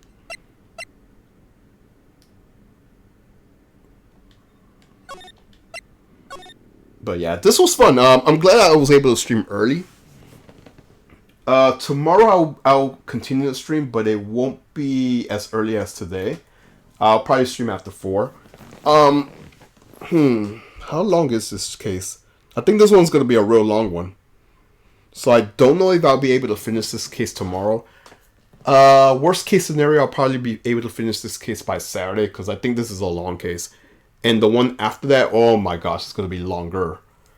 So I don't think I'm going to be able to finish this trilogy by this week. Maybe by Sunday or Monday. Maybe, hopefully. We'll see. Alright, I just want to make sure, did I save? I think I did. And I have multiple saves. This one I'm going to do off stream. Because I want to get that trophy. I know there's a trophy for making him speaking French for multiple languages and shit like that.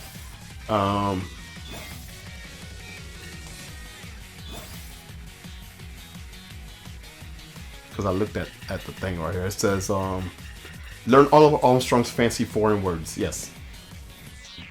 Yes. So I'm going to stop right here. Let's see who is streaming. I could go raid them. And I'll stop right here.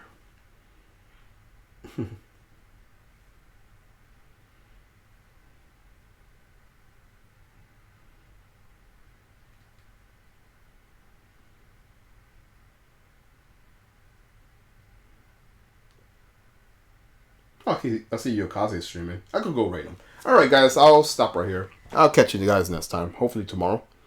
Peace.